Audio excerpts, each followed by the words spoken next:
Hey, Crawl Spacers, what's going on? Welcome to our ASM review show. We've got JR. What's going on, JR? How are you, sir? Oh, I am just fine and dandy and ready to get into this month's worth of spider action. You got you and the goblin hanging out there in the basement, huh? With a 60-watt bulb, is what you said earlier. My 100-watt GE light bulbs. There you go. We've also got Kelly. What's going on, Kelly? Hey, it's good. It's a Saturday night. Hanging out, talking ASM. Welcome. Yep. And Saturday night, and you're with the nerds in their basements. What a life. I mean, my loft is in a basement, so I'm already in a basement. There you go. She's keeping the theme going. Yeah. And we have George. What's going on, George? How you, buddy? Hello, everyone. I hope everyone can see the water stain here. Oh, is your roof leaking? What happened? It did. It did. Sure, I'm full screening you. What happened? No, why would you full screen that? No, get it off there. I'm ashamed of it. I'm pointing it out because it's obvious, for F's sake. I don't want you to blow it up. You don't have to celebrate it. My God, Brad, what are you? Well, an animal? I'm a monster is what I am. You are a monster. No, 10 plus years you can call me a monster. Yeah. Well, George just thawed out, everybody, from yeah, Texas. You doing all right? Yeah, I'm fine. But JR is accurate. I mean, like, we had a big thaw here when all the the snow and ice melted. Yeah. But there was also snow and ice on the roof. Oh man. And so a lot of that came down, and it turns out I've lived in this apartment for 20 years, and there's leaks all over the wood, like outside, like in between, like where over the windows. I don't know, the frame, I don't know, but a lot of water leaked in, and wound up kind of. Did you lose power at any point? That. I only lost power for half an hour on the Sunday before everything started going bad. That's not too bad. No, it wasn't too bad. A lot of folks I know got hit a lot harder than I did, and I didn't get hit with a $17,000 electric bill. That was what I was going to ask. You kept power, but how much did it cost you? No. Yeah, I'm smart enough not to be on some kind of variable plan. Those are the people that got hit with the huge bills were the ones that weren't fixed rate. $9,000. That's just crazy. Yep. And perfect timing. Mike McNulty's in the house. What's going on, Mike? Well, unlike some people, I do not have to worry about power. Your mic. Can't hear you. It's going through your webcam, buddy. Yeah, webcam mic. It always defaults to that, Mike, I think. It does in D&D too. You need a pre-game list, like sticky note on your computer. Check audio before I go live. Check pulse. check breathing. Check mic input. Okay. Hey, what's going on? We got chat going on crazy over here. Does that sound any better? Yeah, that's a little bit better. Yeah. SoFlo in the house. Right. This is what you've been waiting for, SoFlo. Very good.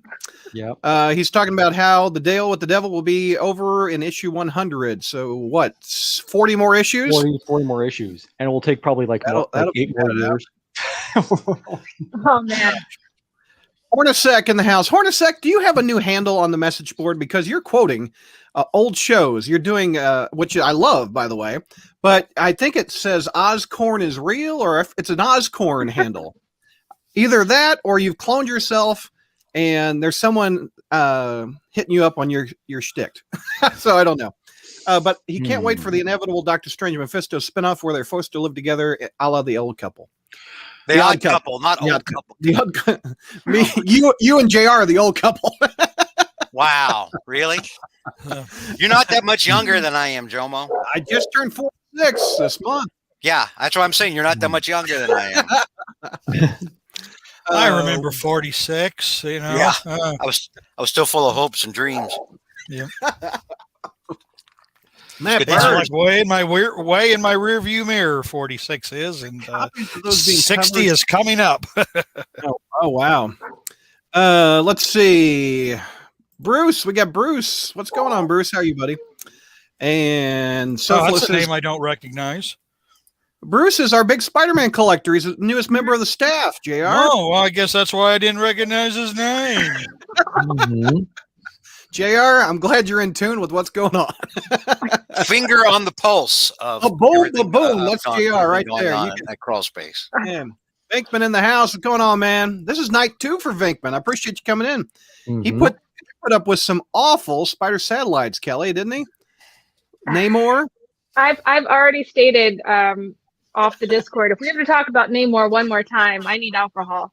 So for those not reading it, which I imagine is everyone besides me and Kelly, That's a 5-issue Namor miniseries. It says King in Black on it. And 4 issues in, there's not been one sighting of a symbiote. Really? Written by Kurt I don't know Busiek. I don't know if for George George that Hader. might be a plus, actually. It's a plus. There's no plus. There's no symbiotes in that book. Oh man. What you mean a crossover limited series is subpar? I know we're both shocked. That's my shock aren't we? face. Oh my god! What? That's amazing. Oh. Now you Hey, see why I don't do this. Why I don't do Mary, this. what's going on? Excited for tonight's reviews and the gang's thoughts on the most recent issue. Yes. Bruce says JR will catch up soon. Yes. Hornacek They've says been that's waiting for 10 years for me to catch up, and I haven't quite got there yet. So Hornacek, so that's not you on the message board, huh? Well, you need to log on. There's somebody doing your thing, man. That's awesome. Maybe the symbiote is Namor's trunks. Ooh, gross. That's kind of what he did to Venom did with Spider-Man, isn't it? He was his clothing. Yeah. Actually, that's a good point. That is He actually wore a really boxers, good I point. think, but I don't know. Is the go ahead, Kelly. Well, I was just gonna say, I was like, but that still doesn't explain why they had to build a boat underwater. Oh yeah. They built a boat underwater and dragged it underwater. Yeah. That was Yeah. part of the miniseries. It was the weirdest damn thing. So, Okay. Brad, Yeah. since there's somebody doing Hornacek's gig on the message boards now, Yeah. doing the funny quotes and everything, is it still where like 90% of the funny quotes come from me? No. Or has that changed? No, yeah. Everybody's funny. And you know what? We've done so many of these. This is episode 668, 9, whatever. See, this is. I'm kind of going to be slightly disappointed in you, Douglas, because this should have been episode 666. Join the club. Yeah. This should Well, have been episode 666. Yeah, you This missed an shouldn't have opportunity, Brad. Sorry for putting too much content out. Sorry. You're a monster. And not timing it in advance. Okay. Hey, one thing I did for you people, because I care. Okay. Before I came on, I actually trimmed my beard up a little bit, so it wouldn't be all. May I full screen you, sir? So it wouldn't be as kind of scraggly as it was last time. Last time I had like a giant clump coming. I looked like a mutant. I was ashamed afterward when I watched. I was like, oh my god, George, I'm you a freaked out hideous last time beast. I full screened you. Can I full screen you? Let's see the beard. Sure, yeah. I All right, let's take a look. Yeah, nice, man. Look at Yeah. that. You feel better? No, I mean, it was literally just a couple of places like here on the end. All I did was even it out. Really, it's not like I lost 10 pounds of hair off my face. That'll happen when I fully shave. Hornacek says the new quote guy is starting from episode 1, so it'll be before. What episode did you join, Wow. George? I don't know. It was like somewhere around 2011, I think. So that was 2006 to 2011. He's got a few years to get to George. I was a call-in guy. I and- remember. Yeah, and then because I knew JR, and because JR and we had worked together previously, and then you started bringing me on as like a fill-in spot, and then I was wildly popular with the listeners, and the fans demanded more. Yes. And so I do know that George served a prominent role in podcast number 149. Okay, because that was the infamous Joey Z that's a good spider yeah. history, That and was a so good I one. remember George definitely making a point there, describing it spider history as your drunk uncle telling you a story. Yeah, that So- sums you up pretty good, JR. what was By the way, real Wow. quick, Go ahead. Vinkman has a super chat. Thank you very much, Vinkman. Well, of course, Namor is utter cack. That means crap, I think. It's King and blah. What do you expect? I thought he's got the wrong vowel. I thought he meant like an O instead of an A. Hey, I see what you did there.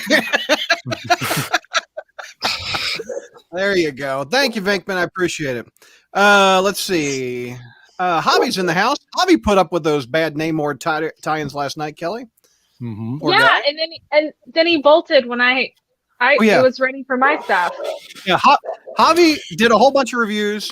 Neil did some. Tyler did some. And when it was Kelly's turns, Hobby's like, peace out. Gotta go. Yeah. Yeah, Javi's like Frank Sinatra showing up on like one of the old variety shows or celebrity shows back then. Yeah, Frank comes on, does his bit, one take, and then he's done. Like he's not hanging out with everybody after the after party. He's like, "All right, good night, bye," and he doesn't go sit on the couch or anything. He's just No. he's gone. He did Unless not Don move down- Rickles is there, then he'll go jaw with Don Rickles. That's about it. Oh, that's hysterical. Anyway, Javi, welcome, buddy. Good to see you. Before we get started with these reviews, instead of making a whole separate show for news, I wanted to get your 4 opinions and the viewers what they think of this bit of spider news that came out first. I will share this. Kelly wrote this up. I appreciate you doing that. They released some pictures. This is up on the crawl space of the next Spider-Man movie title. So there's been some deep looks at what is in this picture. We think they're in Doctor Strange's Sanctum Sanctorum. Is that how you say it? That is how you say it, but it looks a little dirty and disheveled to be Doctor Strange's sanctum. Well, remember though, it's been 5 years since the snap. Oh yeah, there you go. So it probably hasn't been kept up in a while. Yeah, I don't remember it looking like a hobo lodge after the 5 years. This looks like a vampire's nest, Mike. I don't know what you're talking about. 5 years. Juan's probably not even there. So who's going to clean the place? So yeah. So there's so what the stars, those 3 stars of the movie did. They trolled, right, Kelly? Yes. They essentially trolled on their Instagrams. So Tom Holland said, "Hey, the new movie is called Spider-Man Phone Home," and 9 million people liked it on Tom Holland's Instagram. It's an ET crossover. It's an ET crossover. And this is Ned's Instagram. Mm-hmm. And he said, "It's going to be Spider-Man Homewrecker." George, give me the plot of that movie. Obviously, that's a Betty Brant storyline. So in Homewrecker, Ned, who's portrayed as a tubby dude, in the film, he's lost some weight, man. Finally, I wouldn't know. This is not my wheelhouse anymore. But in Spider-Man Homewrecker, Ned knocks up Betty, who looks like Gwen Stacy, as we know from the Spider-Man films, and she's like going to be a teenage mom.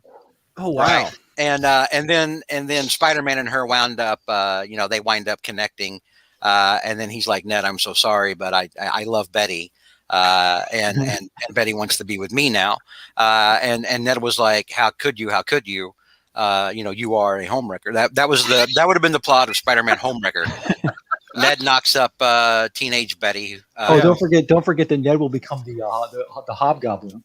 Oh yeah. There you go. I'm gonna call MCU Betty, not Gwen Stacy. Okay, that's fine. I do appreciate the hyphen. Homewrecker, yes. Yeah, nice. Keeping on task with the other hyphen of Spider-Man, nice. So, Jacob Battalion, I think is how you say it. Zendaya put up another alternate Spider-Man title, Home Slice. So, Mike, tell me what Home Slice is about. Give me the plot of that one. Let me see.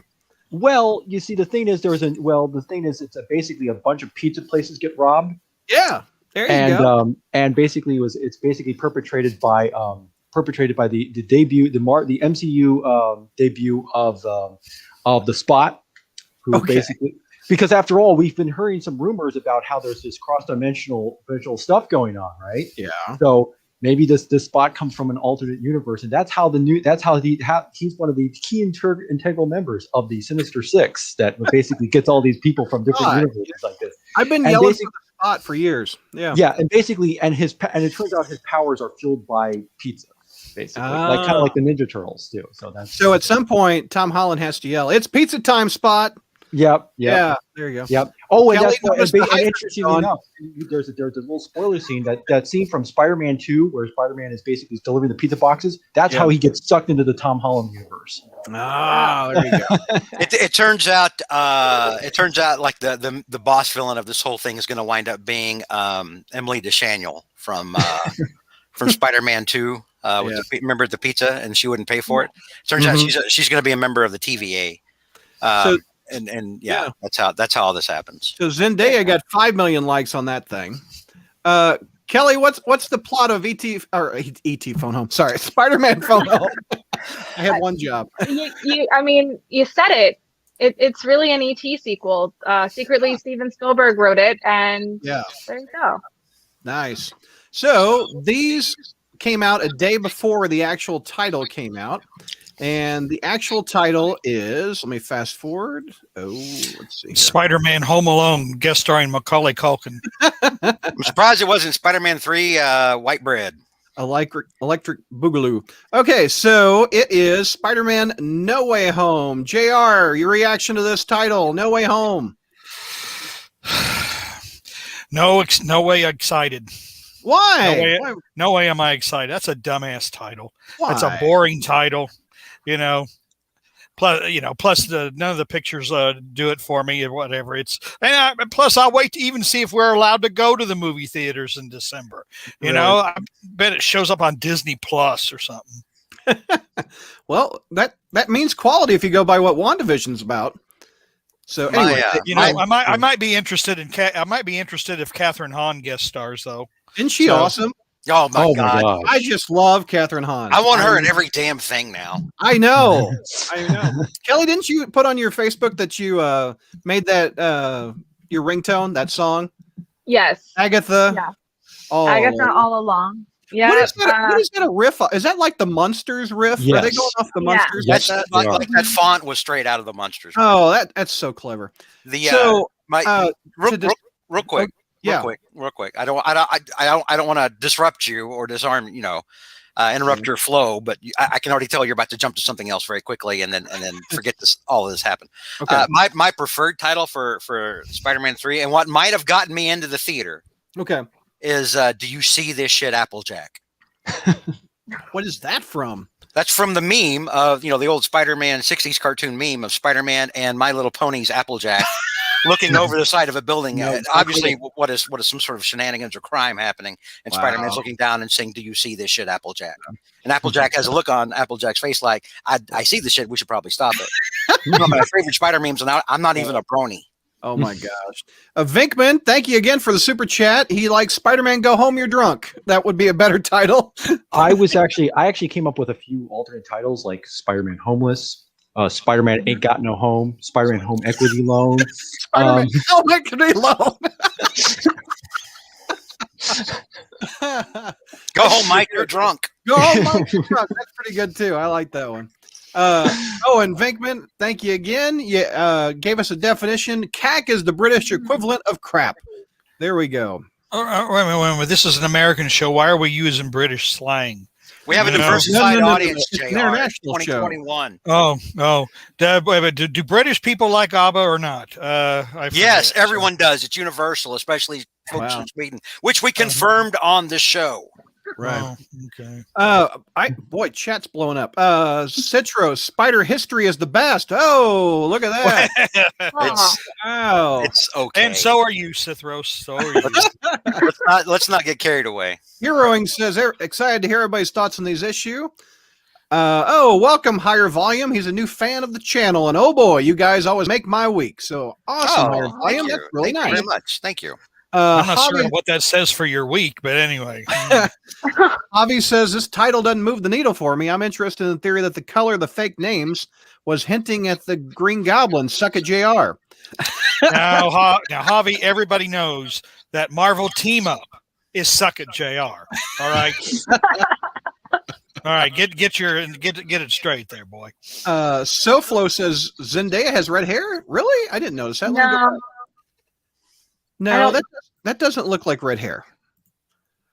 It's lighting. It's not. It's the lighting on that. Yeah. All right. Let's see. Boy, any of the alternate any of the trolling titles would be better than the one they picked. Spider-Man Homewrecker. Spider-Man fights the Wrecking Crew. Hey, that's pretty There good. we go. That might have been interesting. Matt Bird says maybe Blade will be in that. Would that get you in the theater, George? Blade in the new Spider-Man movie? That'd be kind of cool. I don't know, man. I mean, I'm so anti-MCU Spidey. I don't know what would get me in. I really don't. He also says, Hornacek says, in the post-credit scene, Betty blows up Peter's home. There you go. Oh. That's pretty good. Now, if the rumors are true about Toby showing up in it, which I'm hearing, I've heard so many conflicting things about. He isn't, whatever. But I've heard Toby's going to be in there. And if Toby's in there, maybe that Yeah. I don't know for sure, but I mean, it's going to be weighed against the fact that we're still bringing in, Jamie Foxx back as Electro, which is stupid. Yeah. But then again, Alfred Molina is supposed to be back. Alfred Molina's that should get you in the door, Alfred man. Molina is my number one Spider-Man movie villain. That's why I always say Spider-Man 2 is the best Spider-Man movie we will ever get. It was the best out of all of them. It's the best we're ever going to have. I'm a little optimistic. I think we might get one You're better. a fool. I hope. I'm a fool. Okay. Let's see. Before Macaulay Culkin will play Mindworm on Spider-Man Home Alone. There you go. Bruce says, Spider-Man, there's no place like home. There's no place like home. I would agree what Javi says. These pictures are kind of dull. Yeah. Of all the pictures they could have, probably that's all they've shot, if I had to guess. Didn't they just start shooting in December? Oh, well, technically November. They started shooting in Atlanta in December, but you're looking at basically shooting every day for weeks and weeks and weeks on end. So I'm pretty sure that they're almost done wrapping. Oh, okay. I thought they were just starting. But these are images that basically were approved to be shown. Oh, yeah. So Matt says it should have been Spider-Man No Way Out and could have been a Spider Western. I kind of like that it's a Spider-Man at Christmas time. I think that's a neat setting that we've not visually seen. I think that looks kind of neat. We pointed out how rare it is in the comics. We've pointed that out before, how rare it is to have Spider-Man Christmas happen in a Spider-Man comic. Yeah. Here's an idea Power Packer says for fake titles. Spider-Man Home Slice seen in Spider-Man 2 Phone Home, Garfield having Uncle Ben's voicemail. Oh, we never did hear great power, great responsibility with Andrew Garfield. Yes, they're talking about Blade needs to be R, right? I agree. Yeah, I'm the one that said it, Brad. No, there was another one up here. Hornacek was saying another George Barrowman. Wouldn't that be the ultimate insult to you if you got cloned? I mean, it'd be somebody trying to be cool like me, I guess. I mean, in one way it'd be flattering, but there's only one way. Oh my God. There's only one me. There's only one you. Okay. So let me close this. Oh, you know what? I meant to share this with you all. In that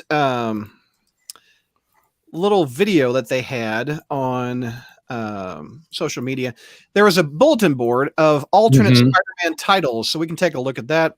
There was Home Sweet Home, Work From Home, Please No, Want to Go Home. I like Spider-Man Ugh. That's about where I am. That's where I am. I'm a Spider-Man Ugh. Spider-Man Ugh. Spider-Man Welcome Home, Home Alone. That's not a deal breaker because they own 20th Century Fox. How's that copyright issues? I know that's just a joke.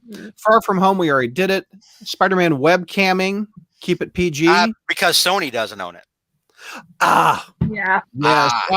You're right. Yeah, I got you. I see you. Got Wanda hexagons up here. Spider-Man Hard Pass. I like that one. Yeah. Yeah. Especially by the stay at home section. Spider-Man Hard Pass. Spider-Man zooming home. Sorry. Spider-Man homeschooled. Aunt May says no. Spider-Man homesick. 1 second, guys. Yeah. Okay. Anyway, I think those are kind of fun. So, all right. I also want to pull up the images for the first issue. And if memory serves correctly, JR, you've got the first issue we're going to review tonight, right? Yes. All right. So let me pull this up. Although it's always dangerous. It's always dangerous when you say if memory serves, because in your case it doesn't serve very well. Oh, memory does not serve me very well. Sometimes I would agree. Yes, in fact, one of the last texts Brad mentioned sent to me was, JR, make sure you mention this that was in there. And I said, that's in issue 59, Brad. Yeah, so. and then after you said that, then I messaged Kelly. I'm like, make sure you mention this. All right, ASM 58, Legacy 859. Take me through this, JR. All right. Well, the issue opens with Spider-Man bent and bloodied, looking like crap, and in the midst of another self-indulgent, self-pitying monologue about how his life sucks, and he's surrounded by the ghost of his sins past. No, not ghost.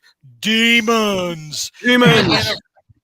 And then, of course, that's a segue to battle scene between Spider-Man and Mr. Negative's demons.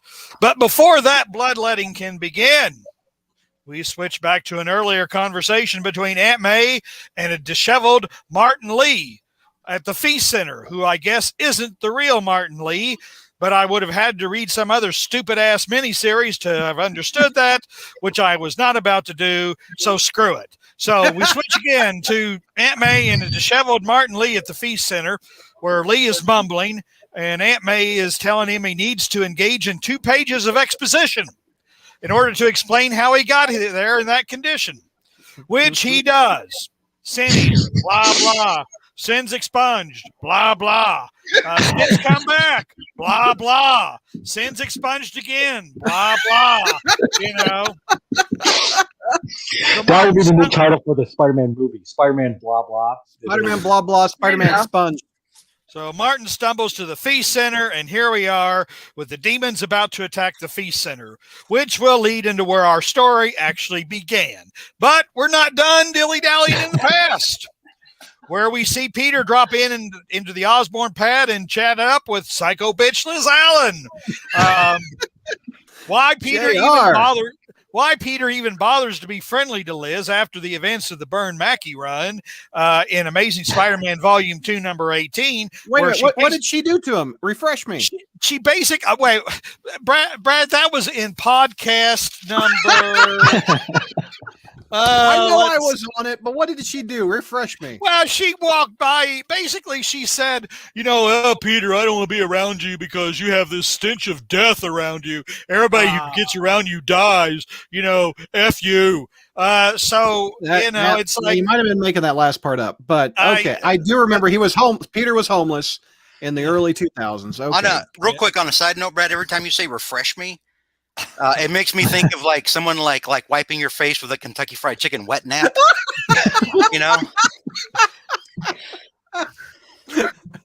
Refresh me. Just the little circular button on a browser, perhaps.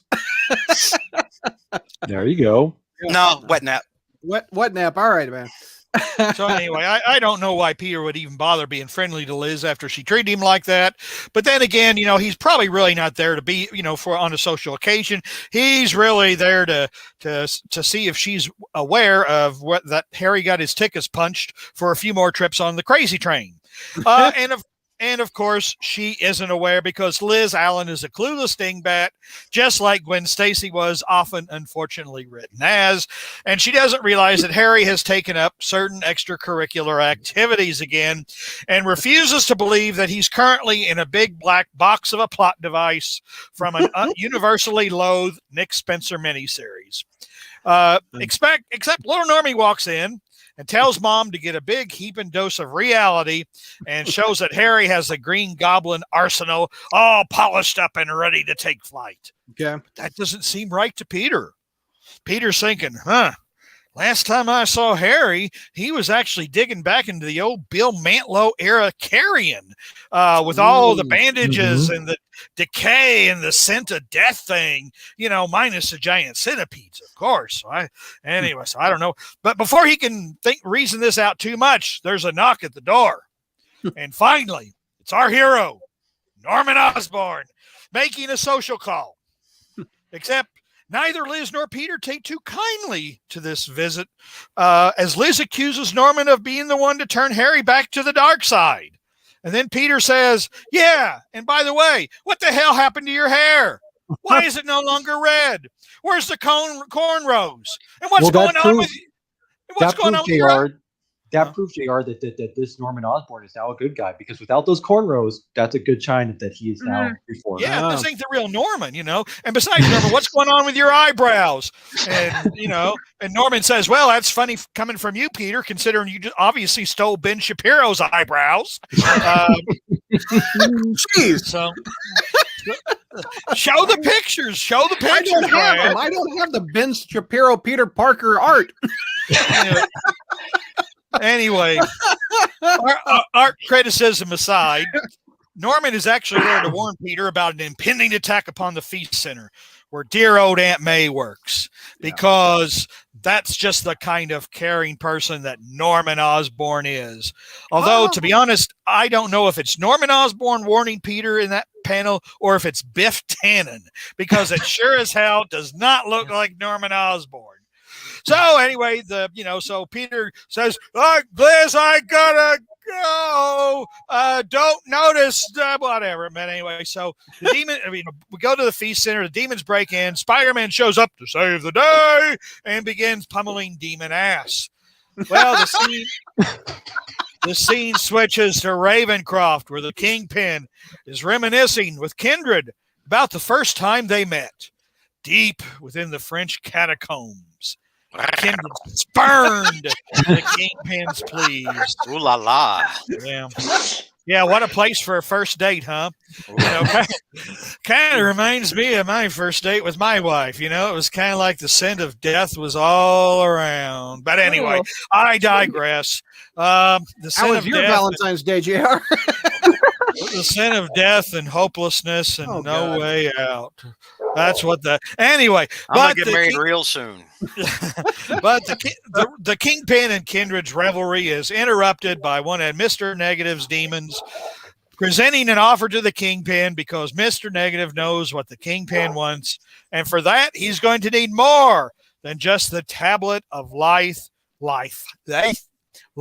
and destiny. To be continued.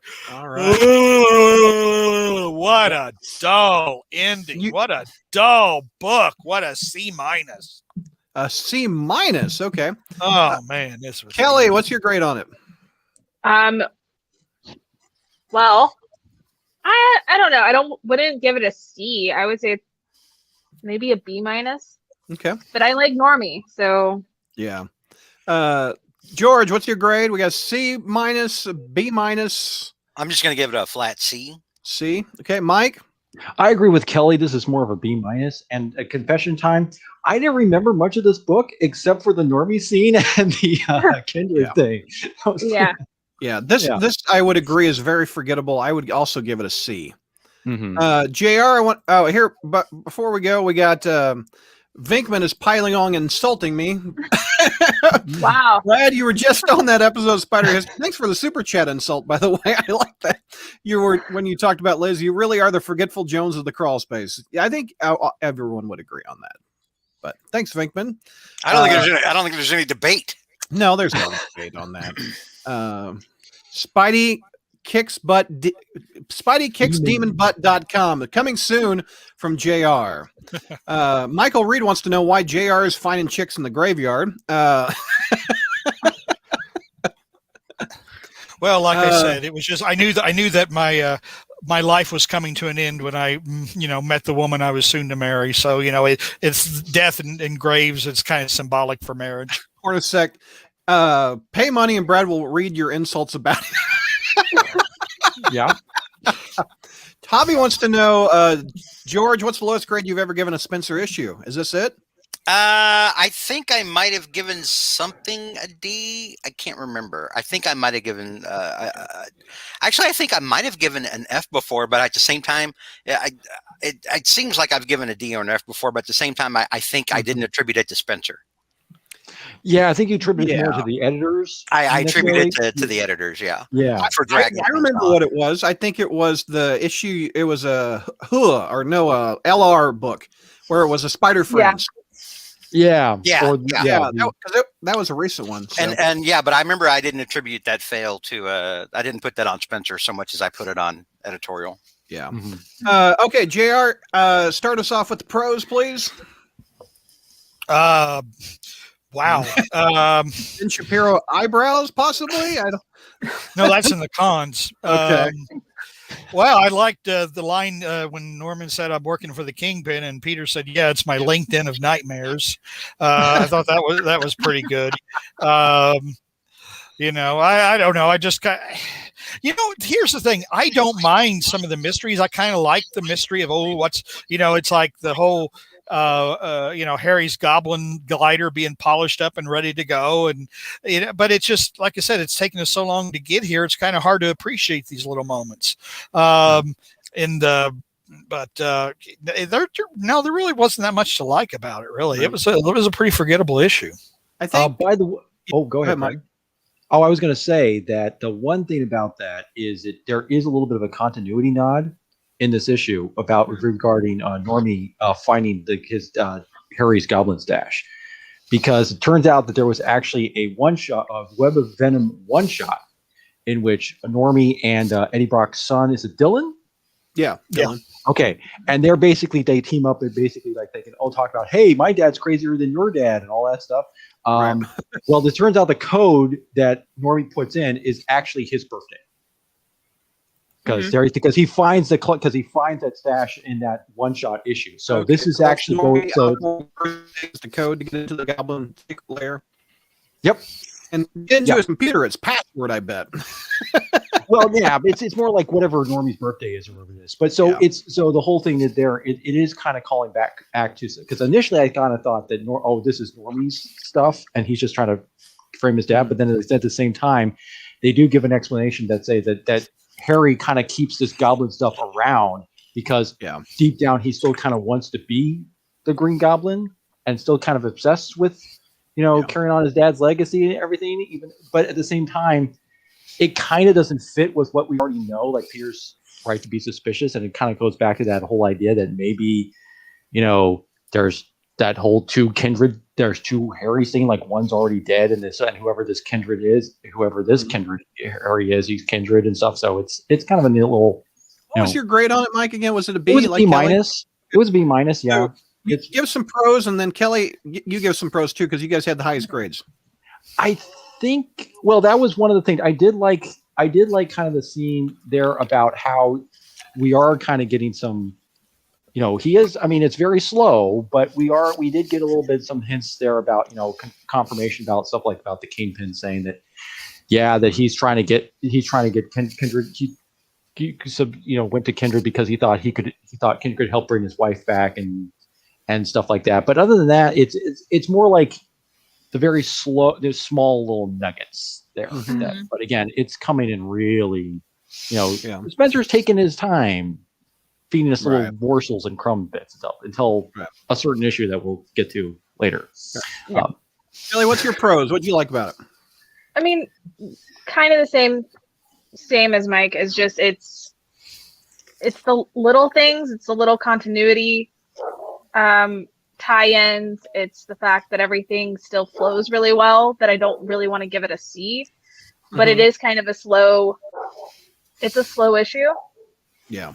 And I mean, I do at least appreciate that we're kind of coming back into seeing Peter's life and seeing the people around him, that, it's not just all Spider-Man all the time. So in that sense, I appreciate like getting to at least touch down with Liz and Liz act like Liz, not Slot's weird businesswoman situation. And seeing Normie be a smart kid, because I mean, he's gone through enough as it is. Like, he's kind of always on edge. So the fact that he found that and he showed it to them, I enjoyed the little parts of it, but I'm probably going to agree with most cons with it too. All right, George, what's your pros on it? I have none. No pros, really? I mean, it was cool seeing Liz and Normie and how they're impacted. Aside that, no. Okay, JR, hit me with what you didn't like. Well, obviously, I don't, and it's more relevant next issue. I don't care about Mr. Negative. I think he's a dull villain. To me, he's like a holdover from the Slott era. And I'd almost just assume that we just don't deal with that anymore. But to be honest, I was making fun of it earlier, but I think I don't like the art at all. I didn't either.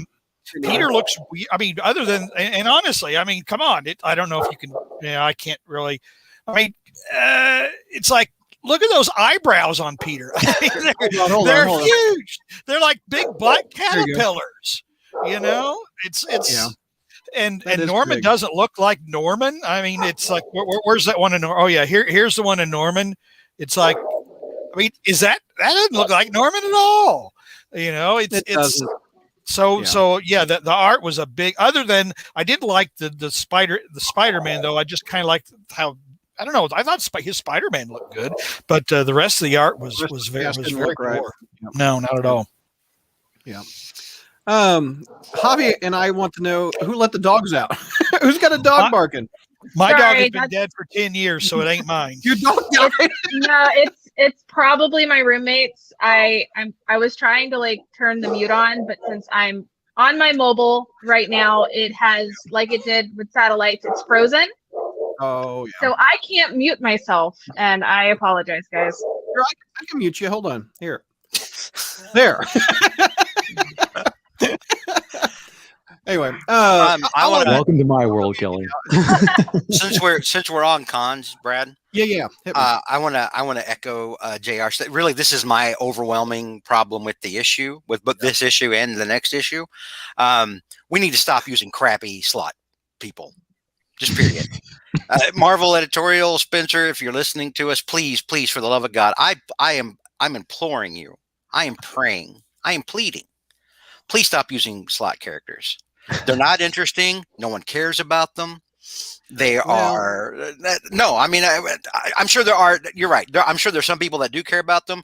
You're not going to find them on this show probably, but Martin Lee and Mr. Negative are just. It's such a dull, uninspiring villain.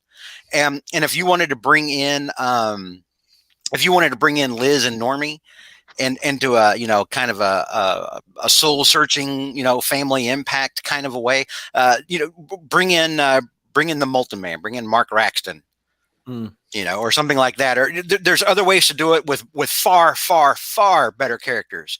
Can we please lose the Martin Lees and the Carly Coopers of this universe? And put thing.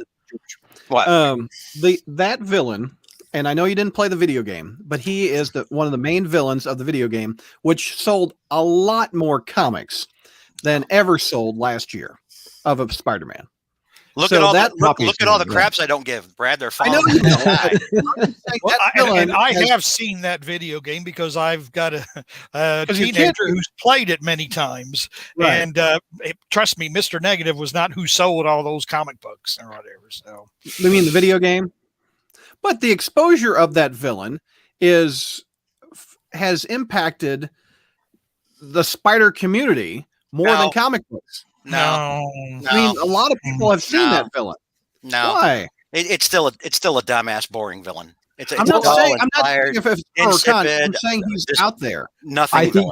I think Brad's point is the fact that Mr. Negative, I mean, to the public at large, has been a Spider-Man villain, especially to those who do not read comics on a regular basis. That's fine. Then they're not going to be reading this. That's probably not. Yeah, true. That's true. true. A lot of people watch Superman Returns too, and it's still a dumbass movie. If Marvel's so intent on pushing these crap slot characters, do it in other media. Do it in the cartoons that I'm not going to watch. I think they have. Fine. Keep them there. That's where they belong. On things that no one watches or has to be. Michael Reed says we need better villains like the Rocket Racer. I could throw a rock out a window and hit a better villain than Mr. Negative. Javi's disagreeing with you, George. Javi, explain a little bit. And happy birthday, Ryan Reed. I defend Javi's right to be wrong. You defend. You're the Shapiro. You're his Shapiro, huh? I don't have the eyebrows. No. Hey, facts don't care about your feelings, folks. That's what. Facts don't care about your Mr. Negative. All right. Any other comments on that issue? I thought it was I agree. Whoever said it was very forgettable. Yeah, It was. Yeah. Michael Reed says, I don't mind Mr. Negative. Honestly, if someone has an idea to make them better or add to them, power to them. Spencer has the ability, George, of making Negative someone you like. Spencer has the ability to fix things that other people have effed up beyond recognition. And he has the ability to do that very quickly. He does not have the ability to take a crappy, one-note, tier 4 villain and turn that into something interesting. That's a much harder job. No. Okay, hold on, George. Now, a good writer is there ever been something that started off awful for you and then it flipped, or are you always first impressions? First, Can nothing get better with time? first impression is a big thing for me. Oh, you mean like what? You mean the way like Judas Traveler became more interesting? Brad? Or Clash. Yeah. Well, I'm saying, do those concepts not have the ability to get better? I'm not saying it can't happen. I'm just saying what's the point? I mean, what is it about Mr. Negative where you want to pick him up and say, man, I really need to turn this character around. This character is just so essential to everything going on. Well, It's not. It's a BS character. It's just and can we please just stop using slot characters? So if it's got slot, the taint of slot on it. It's like Brad. It's like somebody farts in an elevator. All right, and you're in the elevator, and then they walk out of the elevator. Right, they get off on the floor. The doors close, but what they did, the damage still lingers. It's right there. That's what Mr. Negative is. All Bad right? fart. All right. Slot got off the elevator already, but we're still stuck with the stench. Stop using it. Ladies and gentlemen, all 34 of you watching right now, we just compared writing to farts. Okay, we are deep tonight, boy. There you go. Can I quote the Cranberries? Do you have to let it linger? Please, can we just hit the fan and be done with this? Just be done with Mr. Negative and Carly Cooper and all these other crappy slot characters. Please, let it linger. hit the fan, and let's get some fresh air in there. Oh my God, Brad, George isn't as easily entertained as you are. You ought to know that by now, says Boy, Van. that's for damn sure. Oh my God. Oh, if there's one thing this podcast has proven in the last 10 years. Oh my God. Isn't Overdrive a brand new day character, George? Says Mary. Yes, and if you go back and listen to me talk about Overdrive previously, I've pointed out how like he's probably my least favorite part of Superior Foes, and like when he showed back up again, I mean it was cool that Spencer writing and everything, but okay, fine, whatever. Because Spencer, I almost look at that character and say it's more of a Spencer character than it is a slot character. Now, in that sense, Brad, in that sense. Sure, what you were saying earlier was true. Nick Spencer has used Overdrive a lot better than Dan Slott has. But at the same time, Mr. Negative will always be a Dan Slott villain. There's no escaping that. Because Mr. Negative is far more prolific from a bad character standpoint than Overdrive is. Yeah, I mean, Overdrive is clearly a C-list villain, and he's treated like one, and he's not expected to be anything else, nor does anybody have any pretensions. But the way they keep bringing back Mr. Negative, it's like they're assigning more prominence to him than he deserves. They keep trying to make him happen, and I'm looking at him like it's not happening. Stop. Right. Matt says some writers have been known to make crap shine, George. Yeah, but not often. I mean, you got to have something to work with. Mr. Negative, there's nothing to work with. He's just boring. Javi has a rebuttal to you. He says, Mr. Negative's got a great visual tying in with Peter's personal life and Spidey's. Keep in mind, not read any of Slott's negatives. A great costume doesn't make, or a great look doesn't make a character, fleshed out, dimensional, and well-rounded or interesting. I will say something actually positive about Mr. Negative, potentially. I'm going to kill you in D&D on Monday. Okay, but no, you might appreciate this. He makes for a better. He would make for a better Daredevil villain than a Spider-Man villain. Why? Yes. Because again, Mr. Negative is all about like the visual. Like he is literally a photographic negative come to life, and Daredevil's blind, so therefore you got a little synergy there. Plus, Mr. Negative's kind of like a crime boss kind of thing. So whatever gets him the hell out of Spider-Man comics. Yeah, right. Yeah. How about we trade Punisher for Negative? I mean, not Punisher. Kingpin. We'll trade. We'll trade Mr. Negative for Bullseye. There you go. Oh, Bullseye would be a good one. Yeah, we'll trade Mr. Negative for Bullseye. Let's make that happen, Marvel. Matt says, I thought Carly Cooper was a Joe Quesada character, or am I wrong, or what, George? I mean, technically she's both. It's a character that Slott named after Quesada's daughter because cutesy, because we got to throw that in there, whatever. It's time for a car to fall on her. Oh, jeez. All right. Wow. After that segue, I got nothing, Kelly. Here's ASM 59 Legacy 860. Take me through this one. Look who's on the cover, George's favorite. Yeah, George's favorite. As we just, that's the segue there. So it's Nick Spencer Marcella Ferreira.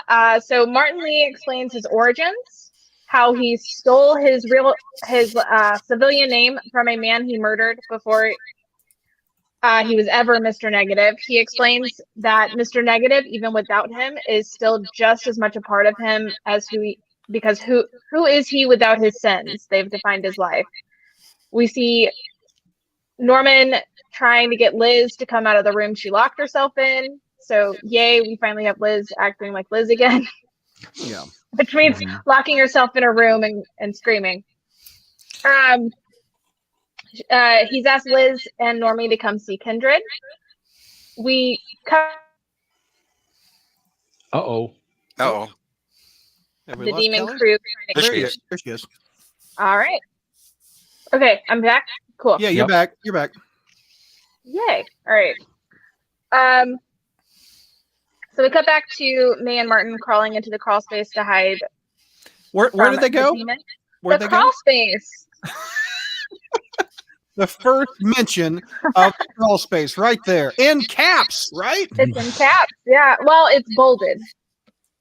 Yeah. It's bolded. We should take a moment and wave at Nick Spencer. Hi, And Nick. so, Thanks hey, for Nick. watching. How's it going? Appreciate Thank you it, for Nick. watching. Yeah. Try not to hate us when the issue doesn't work well for us. We like you overall. You're Thank a you great for- dude. Yeah, Mr. yeah. Negative. Just wait until we get to issue 60. Trust me, we're good. Truth.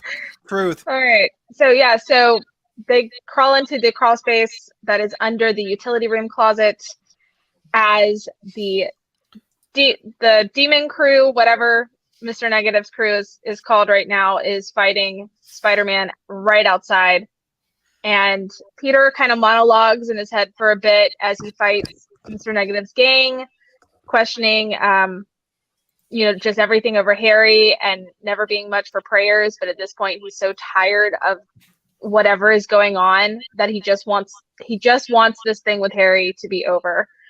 And so do we. And so do we. True. Of course, over this montage of him fighting, it does keep cutting back to Liz and Normie visiting Kindred. Question: where is Stanley? And I'll get into that in Yeah, my where is thoughts Stanley? because where is Stanley? He's an absent father, I tell you what. So as Peter continues to kind of fight on autopilot while he's deep in thought, one of the demon goons manage to get a hold of Aunt May and demands Spider-Man to stop.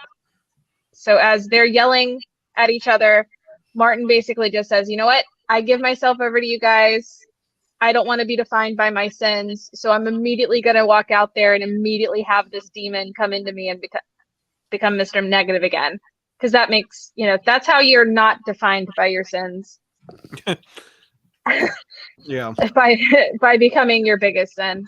That's cool. So right as Mr. Negative's about to call off his goons and kind of make parlay, Mayor Fisk and his police task force show up and arrest Mr. Negative, and Spider-Man questions Wilson's intentions because it's Fisk doing something shady is as factual as water being wet.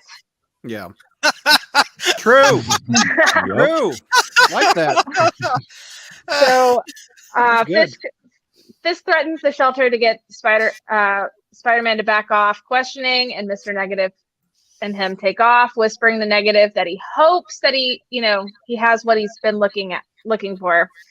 Peter webs off, changes, comes back to talk to Aunt May. Aunt May notices Peter is bleeding and then starts making notes about maybe the repair company will give her a discount for repeat business. She tells Peter that she's starting to feel like she's attracting all of this destruction and violence, and maybe she's responsible for it. Peter comforts her, tells her not, it's not her fault, but she does need to be so trusting with people like Martin Lee. And Aunt May gives us some real Aunt Mayness that we have not heard from her in a long time, and I've missed it. Where she says that we have to be trusting, as because we have to have hope that people can be better than who they were yesterday. So there's hope for us. Oh, that's good. Yep. And then in real fun juxtaposition, the next scene is Normie on a rooftop, understandably wanting to be alone because his family is completely insane. And I he's the only sane one at this point. And Norman finds his grandson and wants to talk to him, but obviously Normie's not here for any of that. Because as he tells his grandfather, the adults in his life just do whatever they want. They lie all the time and never say who they truly are. Norman then shows Normie a family photo of himself and Harry at a carnival or Coney Island when Harry was around Normie's age, and it goes on for a spiel about how the adults in Normie's life are disappointing and frightening. Fair. Yeah. But they all just want to be better for Normie, which I call shenanigans on that. But Yeah. This isn't Norman Normie. So or Norman. So I don't know. I'm also getting tongue tied on their names. Norman and Normie. Yeah, that's kind of hard to say. Yeah. Yeah. If it makes you feel any better, at my job, there's this project we're working on it, and I have to say FSS a lot, and I wind up saying FFS all the time instead of FSS, and people are always calling me out on it. Yeah. So anyway, I also wrote in my notes is like, and I hope he also wants to be better for Stanley, because again, where is Stanley? No, haven't seen him in 100+ issues, right? Oh, he's hanging out with Chuck Cunningham. Oh, that's a deep Happy Days reference. That's a deep Happy Days. Yeah. Man. Happy Days deep cut right there. Yeah. For those older viewers, that was a show in the 70s. Or no, those younger viewers, I apologize. It was a show in the 70s and 80s. And 80s, Yeah. yes. Yeah. Chuck. Also, wasn't there a brother on another show that got written out? There was quite a few of them. I think. Yeah, I'm trying to say, Yeah, can you cast that net any wider there, Brad? Anyway, go ahead, Kelly. Anyway, Norman then promises to take the kid to Coney Island, and they head back inside as Norman sees Peters watching over them from another rooftop.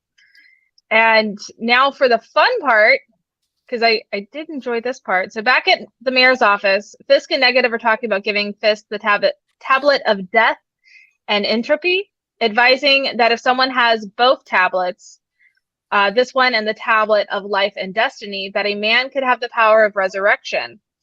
So Negative, of course, reminds Fisk this is all his as long as he gets, his territories back. And Fisk is like, but why would you just want that when you could help me get the tablet of life and destiny and have more? And brings him to a room in the mayor's office that has a team at a round table consisting of Al from Daredevil, Iron Man's Madame Mask, Silvermane, Hammerhead, Crime Master, Tombstone, and then I believe Manslaughter Marsdale and Black Mariah. Okay. Mhm. Black Mariah, yeah, that was shocking for me to see. Yeah, I was about to say that doesn't look like what Alfie Woodard or whoever played her. Oh, in, yeah, Luke from the Luke Cage. Cage show. Yeah. Yeah. No. So things are about to go down to get the tablet of life and destiny back from Boomerang. So what's your And grade on that it? is what let's see. Where did I put my grade? I gave it a B. Okay. So and mostly that's because Aunt May is Aunt May. Yeah, Aunt May was on character. JR, what's your grade? We got one B on the board. Yeah, I'll give it a C plus. Okay, Mike. Yeah, I'm giving this kind of a C plus today. Although I did like the setup for the final pages actually. Mhm. Okay. George. I give this one a B minus. Okay. I'll give it a C. No, I'm going to give it a B minus because they say crawl space. There you go. You've got it. Thanks, Nick. Appreciate it. Thanks for watching. Hey. Okay, Kelly, let's hear your pros. I mean, it's a solid filler story, and I think as much as we're getting tired of the filler stories, at least taking it at its value, it's a really solid story. Like we said, we got a nod. Crawl spaces, tons of crawl spaces in the shelter. Mm-hmm. Come on down, Aunt May. We're partying down here, but don't bring Martin Lee anywhere near George.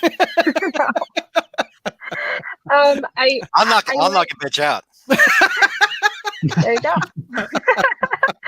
Yeah, I think it's having the story at least move forward, even if it's only in the last few pages, was a lot of fun, especially because that splash page is a really big moment. Like, we are leading up to something a really big knockout drag out fight. So I appreciate that. I like the juxtaposition between the two scenes of Aunt May and Peter and Norman and Normie. Mm-hmm. Yeah. I think that was done really brilliantly. I literally, all through my notes, I'm just literally going, "Where's Stanley?" So like, I have a whole other question of just like, where is this baby? Mm-hmm. Right. Because the moment he's Kindred, he's not around. Hornacek says in chat, Nick Spencer will have a random character say crawl space in every issue just to jump Brad's grades up. Yep. There you go. Yep. I like it. Also, Javi has a question for JR. He says, JR, do you think Norman's sins went into Peter? Well, I must say I'm terribly bad at prognosticating anything, but I don't think so. I think Okay. Peter would have been acting a little bit more crazy if he had Norman sins in him. But who knows? Who knows where this is going? I mean, obviously, we're not going to finish it off for another 40 issues. So, Is that the consensus? That's just what I've been saying. Do we think we're not wrapping this up until 100? Oh well, he's definitely gonna he's definitely gonna have to extend things out here or something like that because again, like this issue is setting up the hopefully the wrap up to like Boomerang stealing the tablet of life and destiny from Kingpin and everything like this, and how that's gonna tie in for a couple issues there. Well, and also Spencer's got, if I'm counting right, 3 stories. I think the A story is Kindred. yes, The B story is the Kingpin and the tablet. yep. The C story is Fred and the suit, I think. Well, The they're new kind of suit coming up. he's kind of tying some of this stuff together because he's tying the new Fred's story in there. You also got to remember there's also there's a romance between Robbie and Beetle. Mhm. Oh, that's a D. Yeah. Oh, right, no, ABCD. Randy and Beetle. Excuse me. Yeah, You so got that's because that's tied in four with this- storylines going on at the moment. well, yeah. and then we have which George will discuss very shortly in issue number 60. Mhm. Mary Jane and her co-production with another certain supervillain. Oh, yeah. By the So way, there's- well, we'll talk about that when we get there. But other pros, what else we got? Well, I Well- think this issue finally showed what a not kind and decent human being that Norman Osborn is, and I think it's a long overdue. I think it's long overdue that we've seen this side of Norman. I really do. But JR, man, it's 420 air day. Yeah. All day air day. 420 Oh my JR. God. Well, Although I here's the thing. tell you what, though, it did bring back a couple of things that, sometimes it did bring back some memories about sometimes you wish you had things to do over again with your son. And then something my mother once said after my daughter was born that, sometimes you look at having grandchildren as a way to get things right that you didn't get right the first time. So that's so that kind of was, part of it. But I obviously, I'm suspicious of this, but Well, yeah. here's the thing. Well, Norman, I think, always had a soft spot for Normie. After all, they did team up in that Red Carnage series. Yeah. And they both became like, hey, so there's that. Yeah. But No, Norman loves his son and his grandson, but Norman is just terrible at showing it. He has no clue. He has no clue, and he doesn't have a clue that he doesn't have a clue. So, Yeah.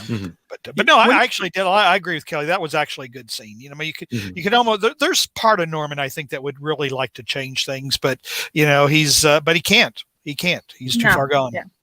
You're talking about being a grandfather. JR, are you any No, chance of you being a grandfather anytime soon? What are you going to do differently? You're going to introduce the kids? I mean, it won't be long. I don't know. If you ask my daughter has the idea of actually spewing out a small human is repugnant to her. Spewing.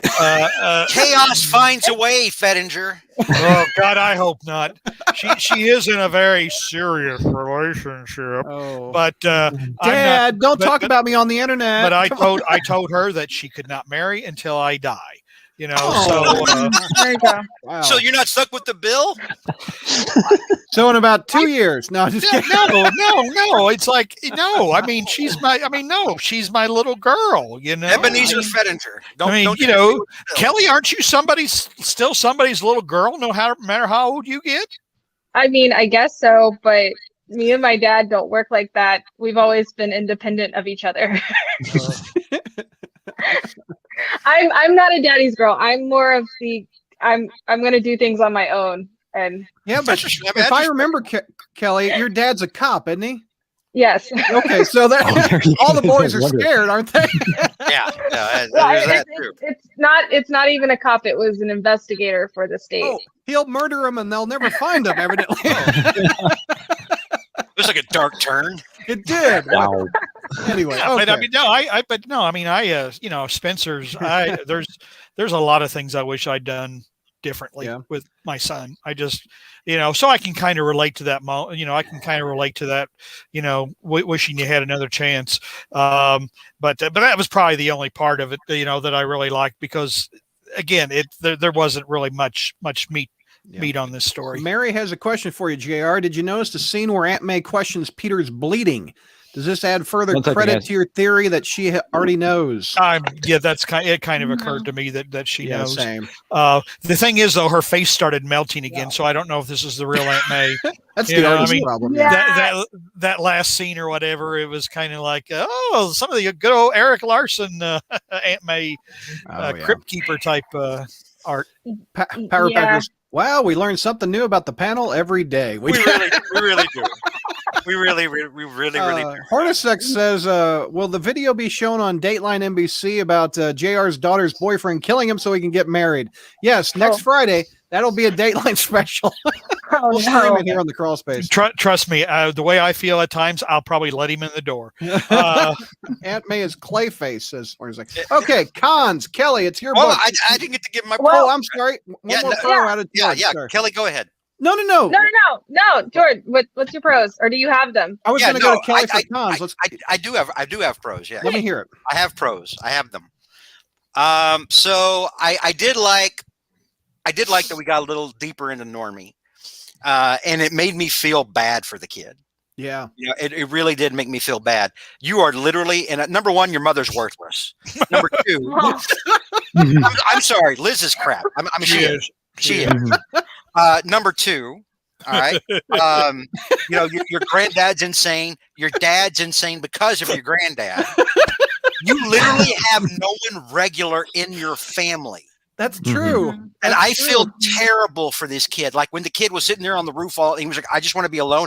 I wanted to hug him so bad. And I Yeah. was like, kid, I am so sorry. One day you're probably going to be screwed up and it's not your fault. You Mhm. did nothing. All Yeah. you wanted to do was be a little boy who had a Spider-Man doll at one point. Yeah. And everyone in your life ganged up on you to kick you down and just make your life feel as worthless as it could be. And I felt sorry for that kid. So in that sense, Yeah. Spencer did a real good job of making Normie way more three-dimensional and human than Normie's ever been. Mhm. Yeah. I Well- agree 100% on that, actually. Yeah. There's MC2.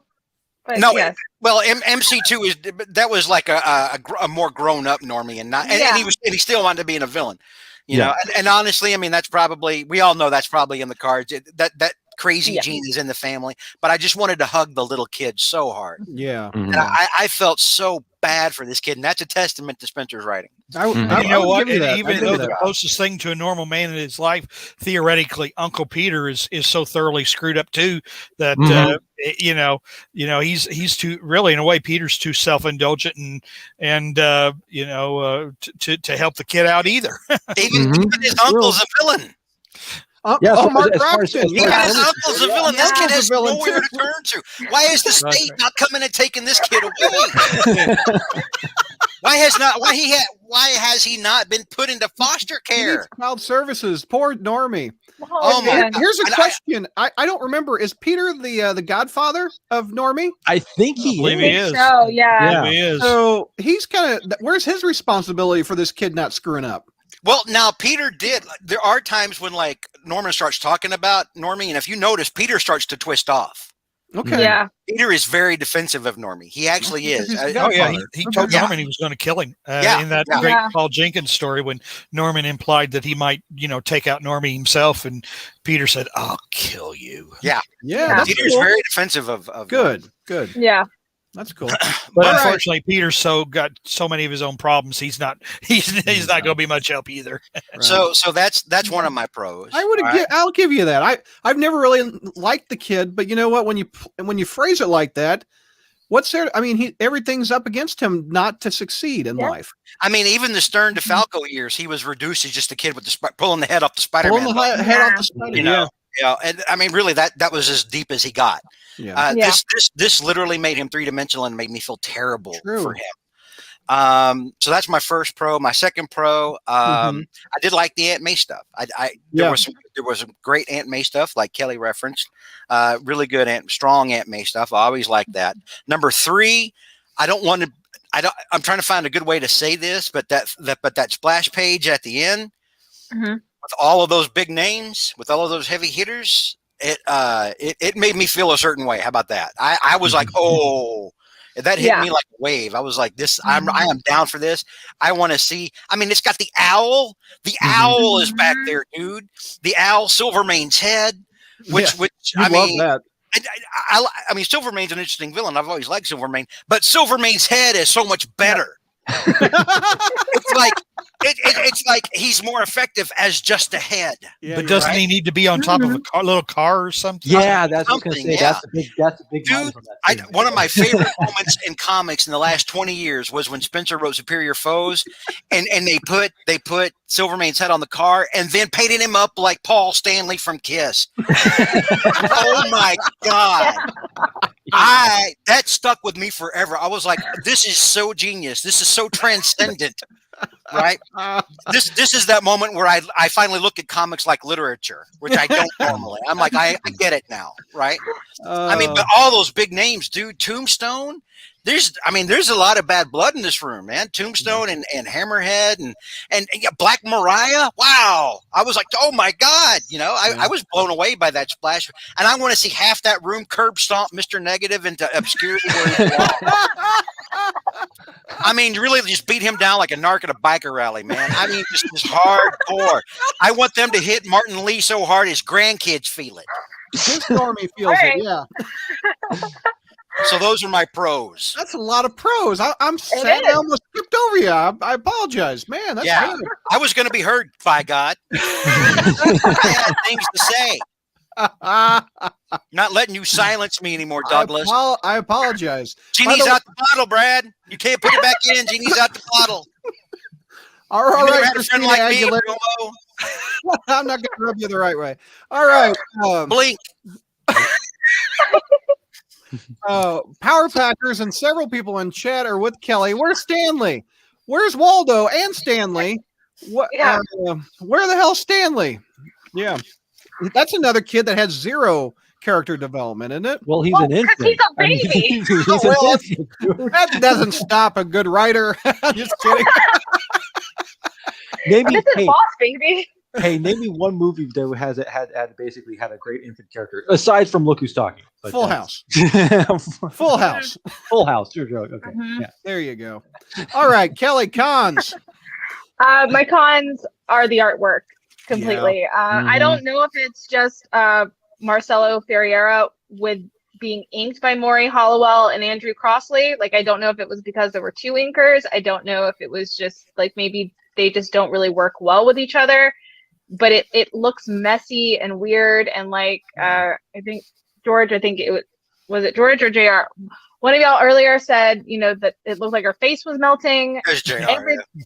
Everybody's face looked melty and weird and contorted and awkward at times. So that was a big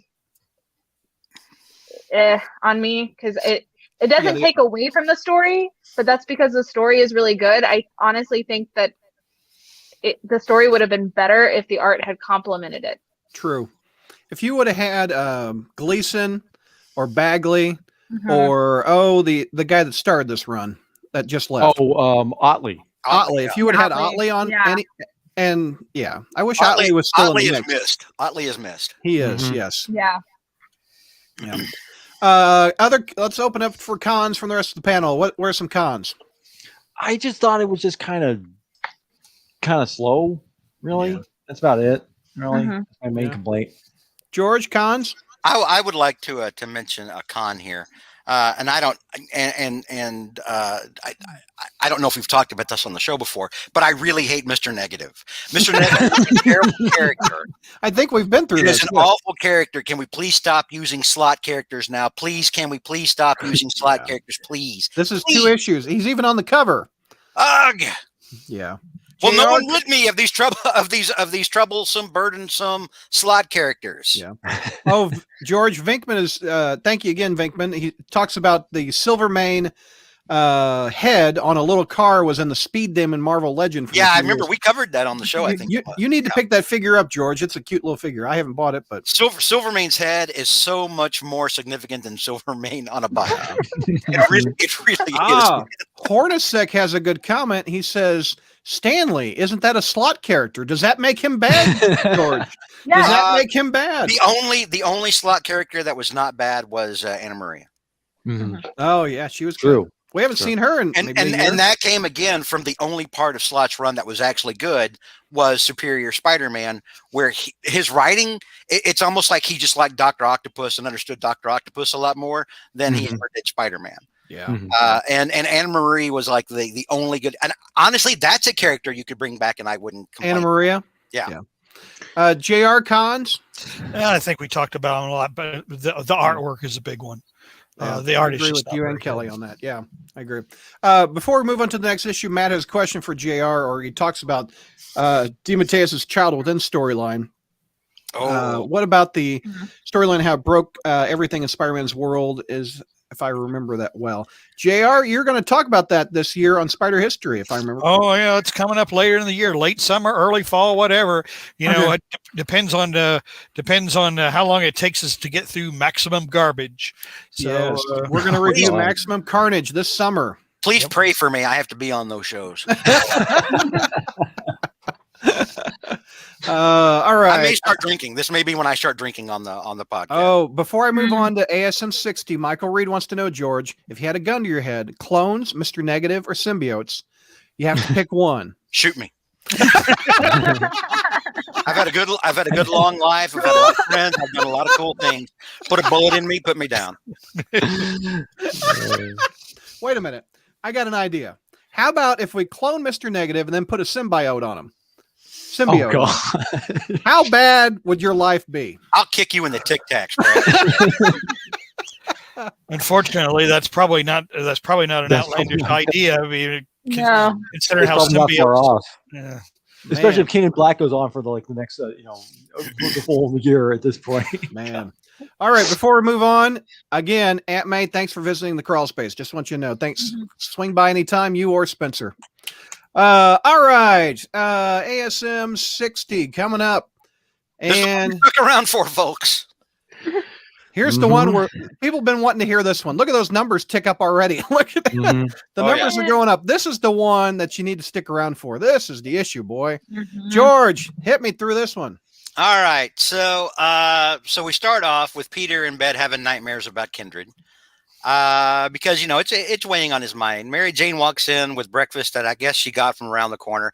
It's weird. She says, "I was worried this breakfast I made you at the bodega downstairs and the cart around the corner." I'm like, "What? You went to 2 places to get breakfast?" It's 2021. You can have it delivered. you know. And she shoves a cruller or something in the Peter's mouth. I don't know what that is. What is that? A donut? I don't know. It looks Looks cream. like a baked potato. It looks cream filled, whatever it is. But honestly, MJ ought to stuff Peter's mouth more often. It might get Peter into less trouble. Wow. Well, actually, I was Oh, thinking, isn't that jeez. supposed to like work in reverse? What do you mean? No, Well, God, that- JR, you're awful. You're a terrible human being. What? No. That Peter is supposed to stuff. Oh, something- stop it. Stop Oh, it. Oh This my is a God. family Good stream. God. Mr. PG-13, you old man. No, I'm just saying. I think Mary Jane should probably just shove food down his Okay, mouth more often. move. Stops him from saying no. It stops him from saying awful stuff sometimes or inappropriate things. Okay. Okay. Fighting. if I was married, I would hope my spouse would just, oh, here, no, have a bagel instead of finishing that. Would that make you get married, George? If people baked goods and shoved them in your mouth? I don't know, man. Like It reminds me of a Lady Gaga song or whatever, like food's a big deal. Bluffing with my muffin or something like Oh that. God, George, help me, get me out of here! What a friend we have in Jesus. I was trying to be hip. I made a Lady Gaga reference. All right. Poor Kelly's face palming. Stop it! I just, when you said Lady Gaga song, I immediately went to that song. I knew exactly what was going to happen. I mean, it's JR. Of course you did. Yeah. Oh my Yeah. God! All right. So Mary Jane and Peter take a walk down New York, and she takes him to abandoned. I don't know. It looks like a movie theater from the outside, but I guess it's like a movie theater slash.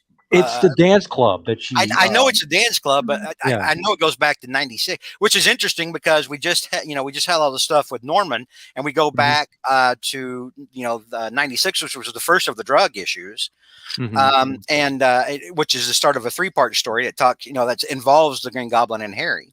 So that was interesting. Yeah, that costume was like an exact match to what Mary Jane was wearing that night she went on stage.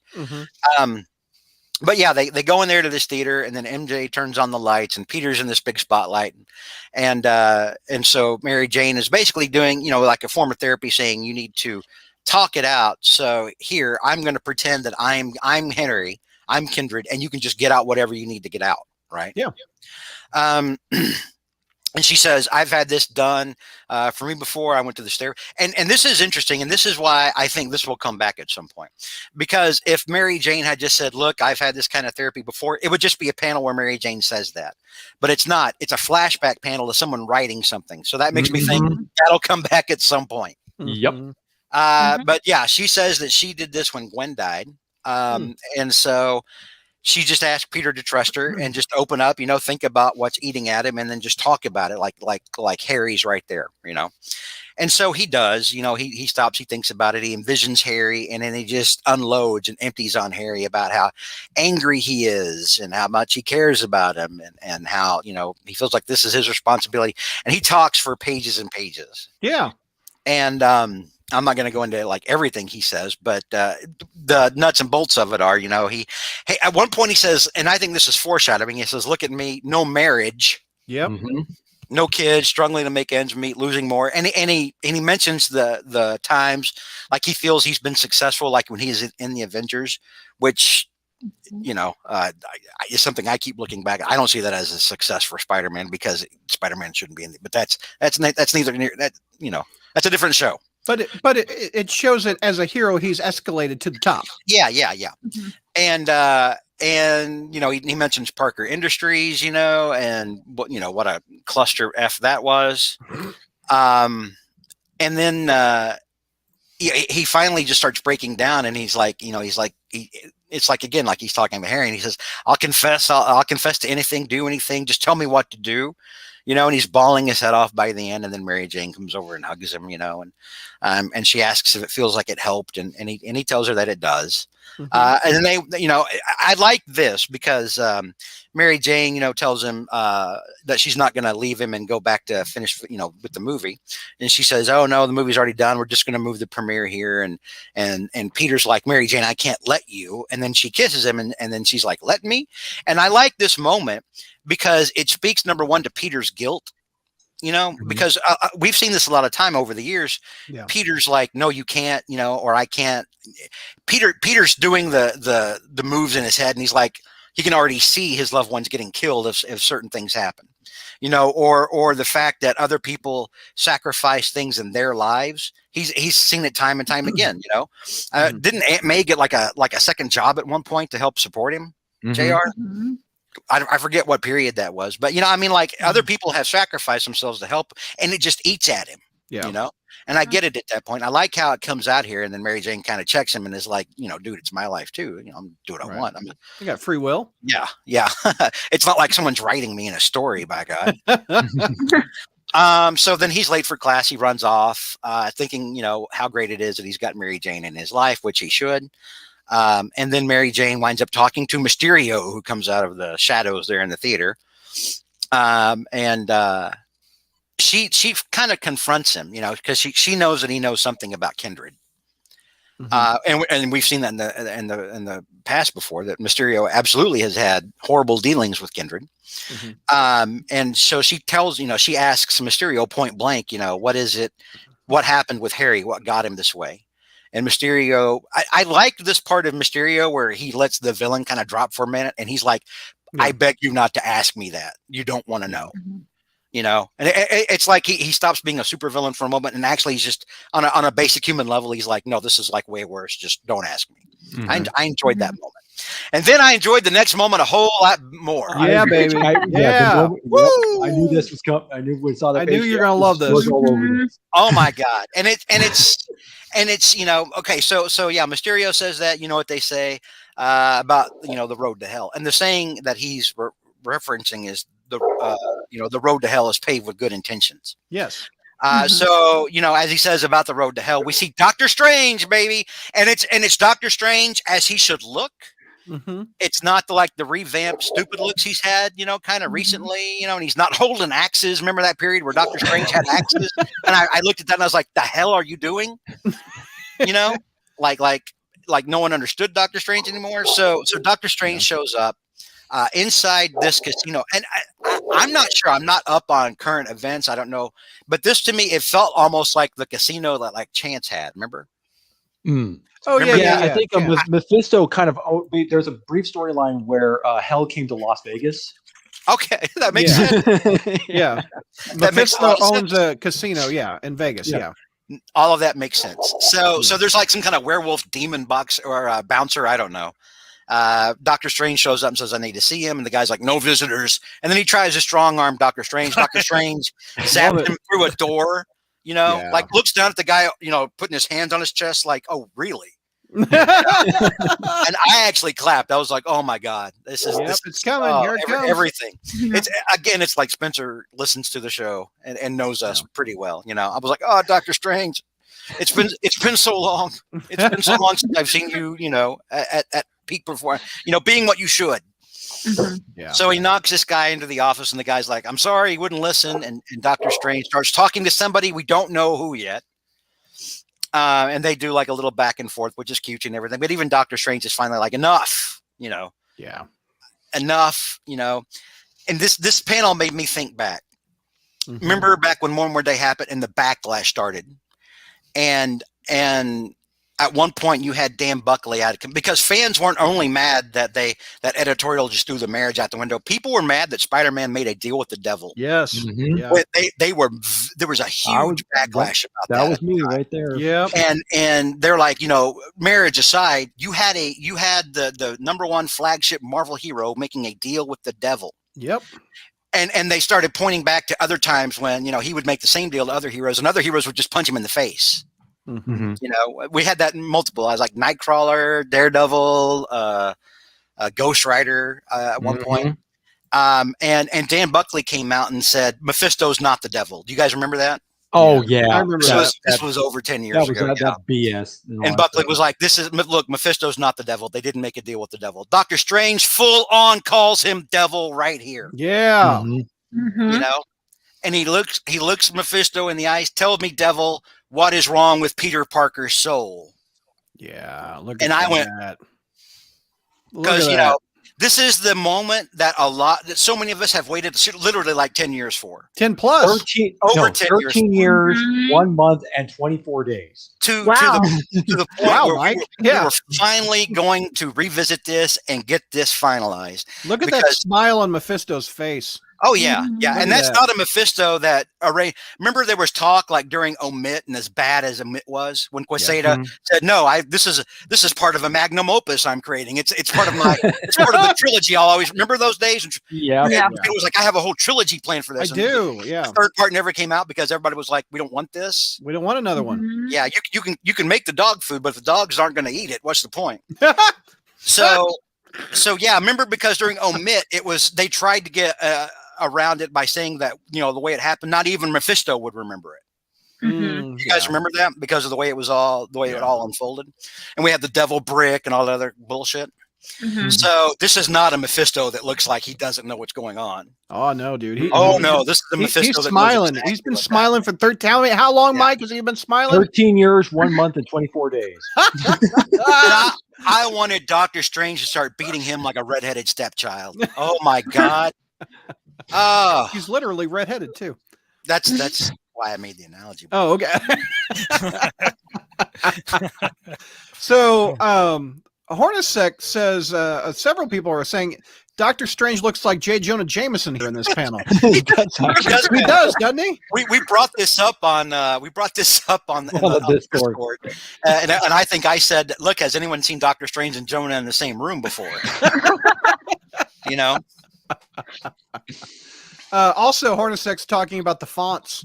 Mephisto has a specific font. It's Yeah. red and and Mhm. so So George, grade, sir. You remember in Christmas Story, Brad? Sorry. You remember in Just Christmas wind up. Story?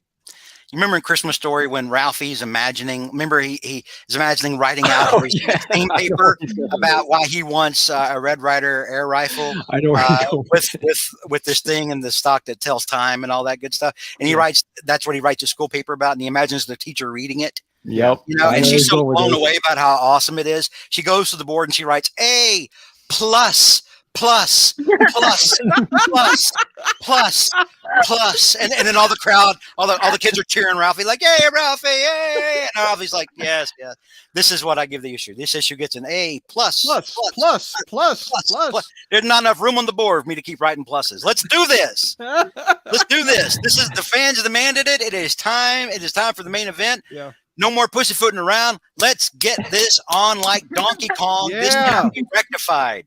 Hornacek says George giving context before giving his grade is usually a good sign. And thank you, Nick Spencer, and Thank you for watching, Nick. and thank you, Nick Lowe. You know, for Finally. finally letting this happen. Yes. We, So we wait- may go on and on about how things seem like they're drug out. Trust me, brother, this one was drug out.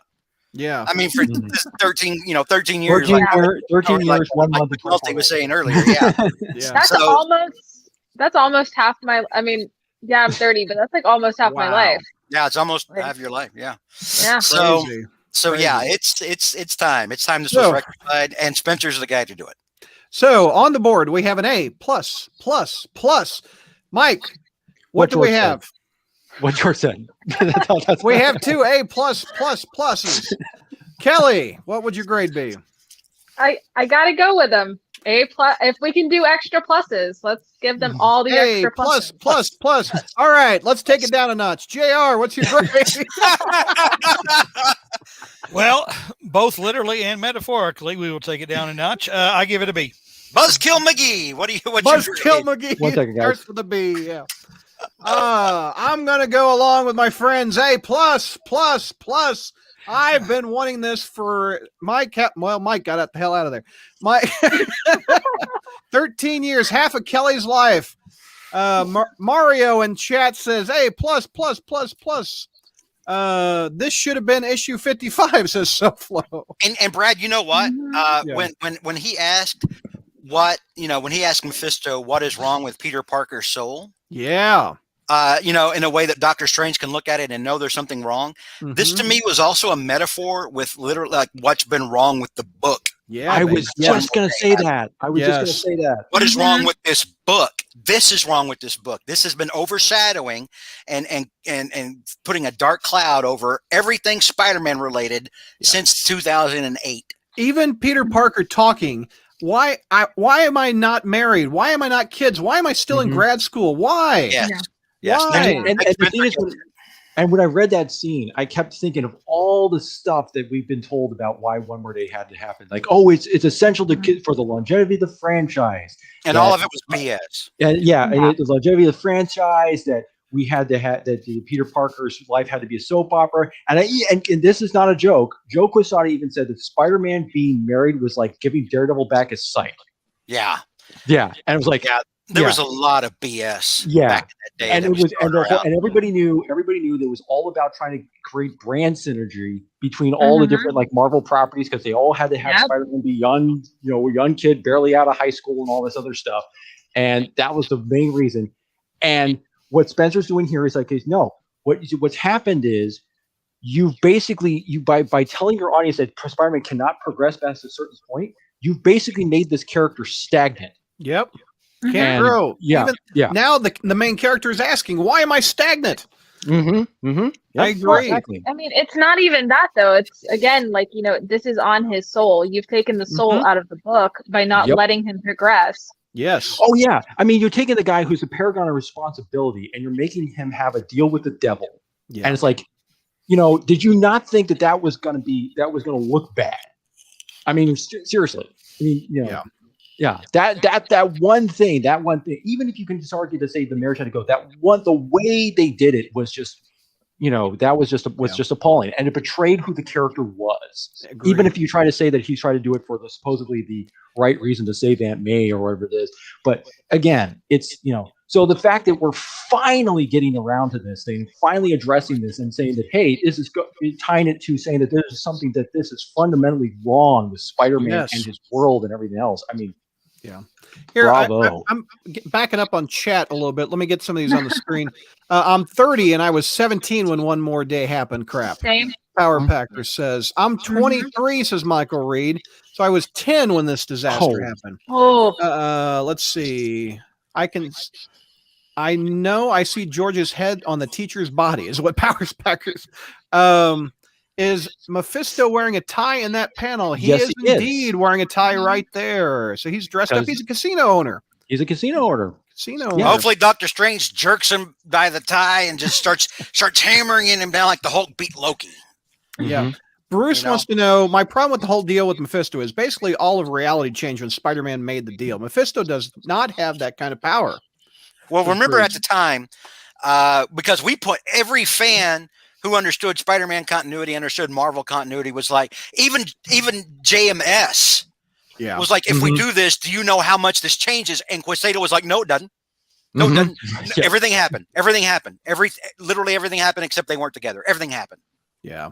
And we pointed out how crap that was because, like, Craven's Last Hunt. Craven's Last Hunt. Yeah. Craven's Last Hunt. All these storylines that would have been affected. Heck, the entire Clone Saga's context changes. Yes. Says, if they never married, they never actually had a kid. She was never pregnant. Well, that screws everything up right there. Yeah. Not the Clone Saga was already kind of screwed up anyway. But even so, Michael Reed says, I hate people think giving Peter stuff like big time Parker Industries is character development, but it's really not, and this issue highlights that. Amen, brother. Amen, it was on some dog-eared page and Dan Slott's notebooks, so it had to make it in. Radiac 55 says Peter's monologue broke the fourth wall for me, put into words what many of us feel with constant shifts, but not actual changes. Agreed. Yes, that one balloon, and Brad, you mentioned it a minute ago. No marriage, no kids. Yeah, that was so profound. You know. Vinkman, thank you for the super chat. He wants to know, George, you were talking about bad characters. Is Anna Maria the only good female character Slott's ever written? Yes. Yeah. Yeah. I mean, I'm serious. Okay. Because I mean, like, number one, I think a lot of people would look at, unless they unfortunately started, reading Spider-Man during Slott's era. And if so, I'm sorry. I'm so sorry. Please go out and get a Roger Stern omnibus ASAP. But, like Carly Cooper. Does anyone care about Carly Cooper? Interestingly enough, they mentioned how Carly Cooper just went away. Yeah. Like, where she didn't say where she was going. She's babysitting Stanley. Yeah. If Spencer would stop using her, or if Spencer could bring her back on so she can die, that would be fantastic. How about she and Mr. Negative kill each other? Whatever gets the job done, Brad. I'm all good for it. Lovers quarrel, whatever. I don't care anymore. Whatever gets the job done. But at the same time, other than Anna Marie, what other characters, number one, haven't been a retread? Remember Horizons, or what was that lab he joined? Horizon Labs. It was a copy of Byrne and it was a copy of Tricorp. Tricorp. It was a bad rehash. So throw those characters out. Yeah. literally nothing. Name me one interesting character other than Anne Marie that Slott produced in Spider-Man. I agree. I'll wait. I'll wait half an hour, chat. Mary has a question for JR. What's better? JR compared Maximum Carnage to Secret Wars. What is worse? Tread lightly, Fenninger. Wow. Well, my I don't God. know. I mean, comparing two creatively bankrupt ideas. Oh, God. I was about to say maybe we'll save that for the when we talk about Maximum Carnage. Oh, you tease. You tease. But at least JR, Maximum Carnage was over in 3 or 4 months, and Secret Wars lasted all year. Ruffio, that's a new handle. JR, would you say Norman Osborn is your favorite fictional character of all time? He's mine, says Ruffio. Well, I have a feeling that as great as Norman is, he's my favorite of all time is Mr. Spock. Mr. Spock. Okay. Mr. Spock. Leonard Nimoy passed away, I think, on this date. What, 6 years ago? 6 right? years ago, yeah. Yeah, that was sad. Eichsel on Facebook says, I don't actually give Slott this much credit, but it's almost as if he knew that if Peter made a deal with the devil, something had to be wrong with him and wrote him wrong on purpose. No, No. Dan That Slott is did not. giving. Dan Slott doesn't understand the character on very Yeah. basic fundamental levels. He just doesn't. Plus, you got to understand at the time that when there was an editorial edict here, pretty much within the few couple of because Marvel did not want to touch one more day with a 10-foot pole. Quesada had to be probably dragged kicking and screaming to make one moment in time because everyone was demanding, how is this supposed to work? How is it supposed to work? Yeah. Okay, fine. Help to do this whole thing. Aside from the editorial sort of Damocles hanging over everything, Mhm. at the same time, Slott, and we've spent over a decade pointing out how Slott did not understand the character on very basic levels. He understood I think he identified with Dr. Octopus a lot more than Spider-Man, to be honest. And I think that's why Superior Spider-Man was good and his writing for Spider-Man was trash. Mhm. Yeah. Well, I shouldn't say trash. Maybe that's too harsh. But no, I'll say trash. It was horrible. It was terrible. The book was unreadable for a decade. Hornacek says Carly and Overdrive went away on a vacation together, and he's naming Max Modell, Mr. Negative, Clash, and Alpha. You like any of those, George? Do you, Brad? No. I don't. There, that kind of makes my point. Yeah. All right. So, George, you've listed several pros already, haven't you? I've gone Yeah. off on. Let's list some other pros that we haven't mentioned before we go to the negatives, if there are any. I think I just got to go to JR for those, but go ahead with the pros. Mike, what do you got? I was going to say that the scene with Mysterio and Mary Jane there. I mean, it's like I know Chi-Town. I was kind of jokingly saying about Chi-Town ought to be worried a little bit about this thing because the famous words when Mary Jane says, "Oh, I'm going to tell Peter soon about working with Mysterio thing," which Code is like he's never going to get around to, and Peter's going to find out on his own, and things are going to get drama and stuff. But I do like the idea that scene there. It is kind of setting up. It's an interesting angle here because it's kind of like, in a way, I kind of think that Mysterio, in a weird way, is kind of like, especially if you kind of read the Amazing Mary Jane series, he is kind of legitimately trying to be a better person. There was a human element to him when he wouldn't tell her, about what was going on with Kindred. Yeah. Right. Yeah. I agree. But at the same time, he kind of also recognizes the fact that, that Peter's not going to like this when he finds out. It's kind of caution her, like, are you sure he's not going to be okay with this? I mean, you know that, right? And kind of It's like he likes Mary Jane and would like to protect Mary Jane. He would still kill Spider-Man in a second if he could. Right. Yeah. Yeah. Pretty much. He's not forgetting any of that, But he's still Mysterio. But I do like that he's kind of on a protective level, at least in that regard, with Mary Jane. Radiac has a good Radiac point about point, how yep. Mysterio is being legit because Peter's spider sense didn't go off. The spider sense is kind of hot and cold what the writer wants to do with it. Yeah. honestly. A little bit. If Mysterio is there in the wings and is not ready, it is not about to attack him, spider sense is not going to go off. Mhm. Okay. Yeah. Kelly, what's some pros out of you? Pros? I mean, Mhm. everything. I love the art. I love the whole monologue. To me, it also just it is very meta, to the audience, tipping off something's wrong with the marriage and the kids, but also since at this point this Peter and MJ are supposed to be in their late 20s and 30s. That's kind of also the same conversation a lot of me and my friends have, is like, Right. you know, we were told we're supposed to have all this and we don't. So is something wrong with us? And, you know, so that also ties into that too. So I don't know. I enjoyed it. I don't really have like a whole lot of, like, we've all kind of gone over the pros. Yeah. We have Mephisto. We have, you know, we're in the end game now. Like We have we've Doctor got Strange kicking ass. we've got We it have- here. We have Doctor Strange, and here's one thing else, because wasn't it Slott that actually wrote Doctor Strange saying the boy is the best of us? Was that Slott? Probably. I think it might have been. I don't know. If that was Yeah. Slott, that was the best thing Slott ever wrote. Because that is definitely a Doctor Strange kind of insight to have when Spider-Man's concerned. I've always enjoyed the Doctor Strange Spider-Man friendship. I mean, honestly, it's Spider-Man that made me interested in Doctor Strange to begin with. Yeah. But Kelly mentioned the meta aspect of all of this. And especially when he's in the spotlight, there's a sense that like he's frustrated because nothing is within his control.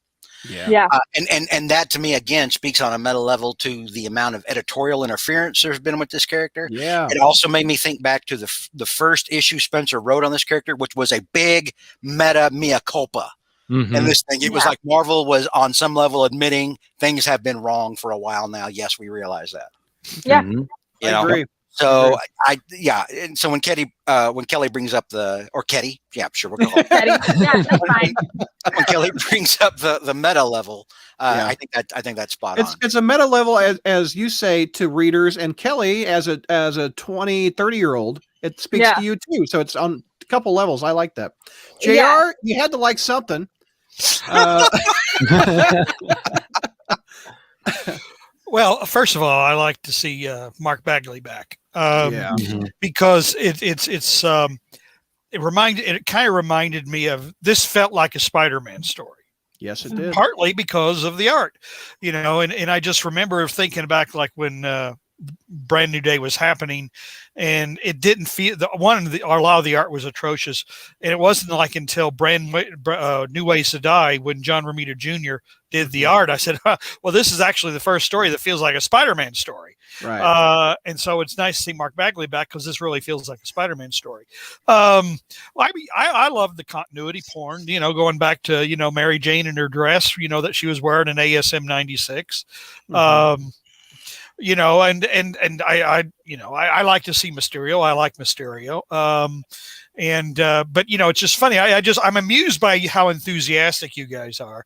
You know, like, oh yeah, this is it. Things gonna start moving. Yeah. And don't you realize, like, next issue isn't like we get the weird ass new costume. That's true. You know? And then we got that for a while, and then we got to wrap up this Kingpin Boomerang thing, and then we got Robbie and Tombstone in their weird relationship, you know, and now how this is going to be played out between their kids. And I'm thinking, no, wait a minute, this ain't going to be resolved anytime soon. You guys are all pumped or whatever, you know, and you're going to sit there, you know, about another year from now, we're going to say, well, gee, back in 1960 when Doctor Strange and confronted Mysterio, I thought something was really going to happen. Are we but really going to? You think we're going a year until we get this? None of us have.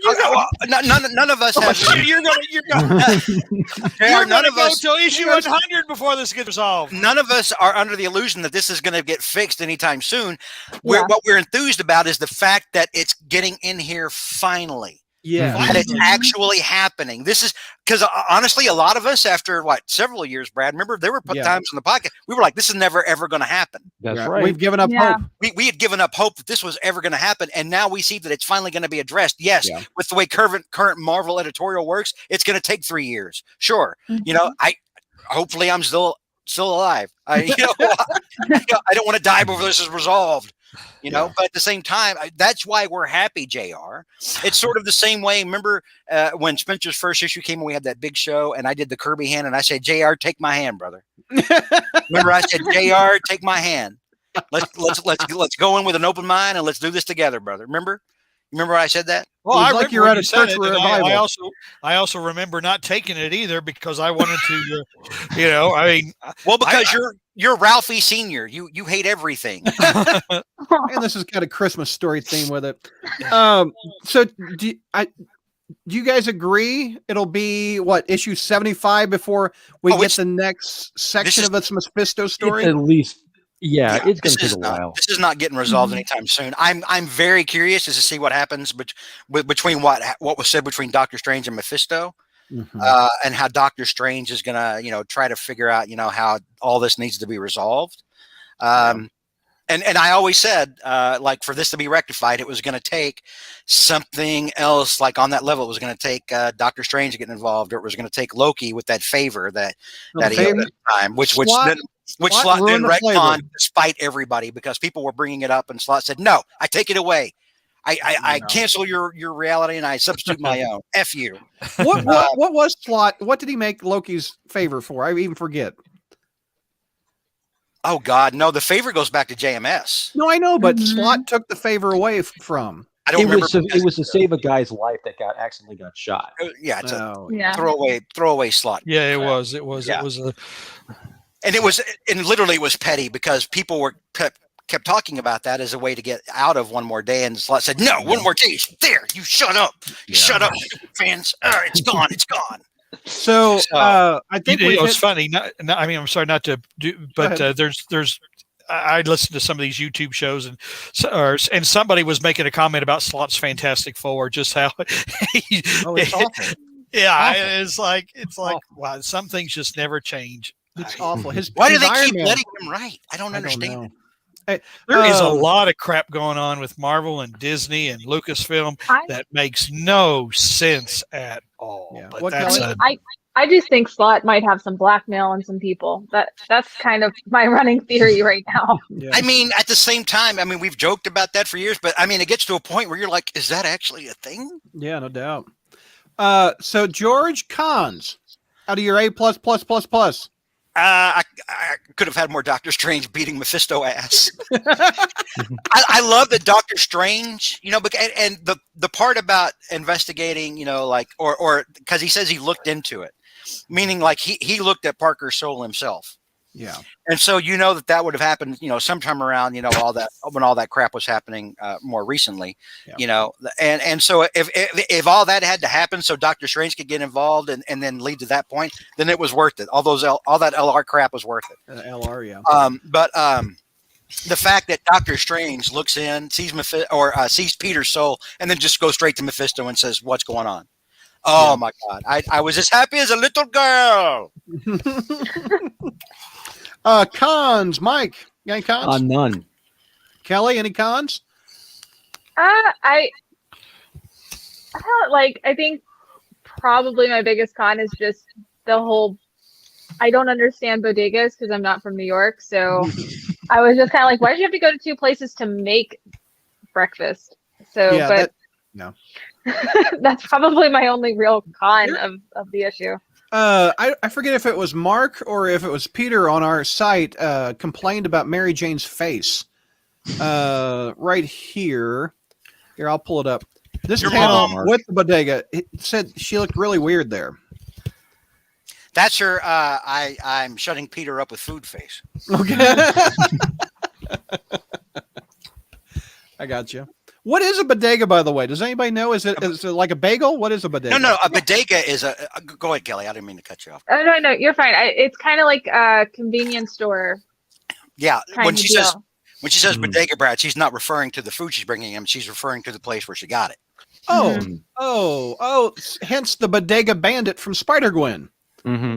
Yeah. Ah, okay, got you. I guess I'm just You going to don't read nod. Spider-Gwen. The thing is, there's plenty of Dunkin' Donuts in New York City. She just could have gone to Gotcha. Dunkin' Donuts. Yeah. So I don't. With Kelly's con, any other things besides the bodega? Got to get two places to get breakfast. I mean, I'm not a super fan of this whole Mephisto situation. It feels a little weird to me, especially because it's now alluding that he's known about, like he's still aware of this deal the whole time, and that kind of has elements of makes elements of Amazing Mary Jane a little bit weirder. But Mm-hmm. will we'll see. Explain that. happens when we I don't see. know. What are you saying with that? Well, because there was kind of this weird like flirtation that one-sided flirtation he had with Oh, her. you said Mephisto. I thought Oh. you talking Mysterio. Mysterio. Oh my goodness. Yeah. No, yeah, Mysterio. Yeah. Mephisto, Mysterio. I mean, there was a time where people thought that they were interchangeable, but yeah, no, Mysterio. Yeah. Because it gives the illusion that he might be a cog in it getting completed, like getting it fixed. Okay. Because he might have some flirtations there, and it's very aware that he is aware of the deal now. Yeah. So that kind of bugs me, but we'll see what happens, because that could be a plot line that just falls off. Right. Before we get to JR's cons, which I think there might be many, can't go wrong with Mysterio, says Ryan. Happy birthday, by the way, Ryan. Radiac says, I excuse Bagley's faces due to him being the new Ramos, which is filling in on deadlines.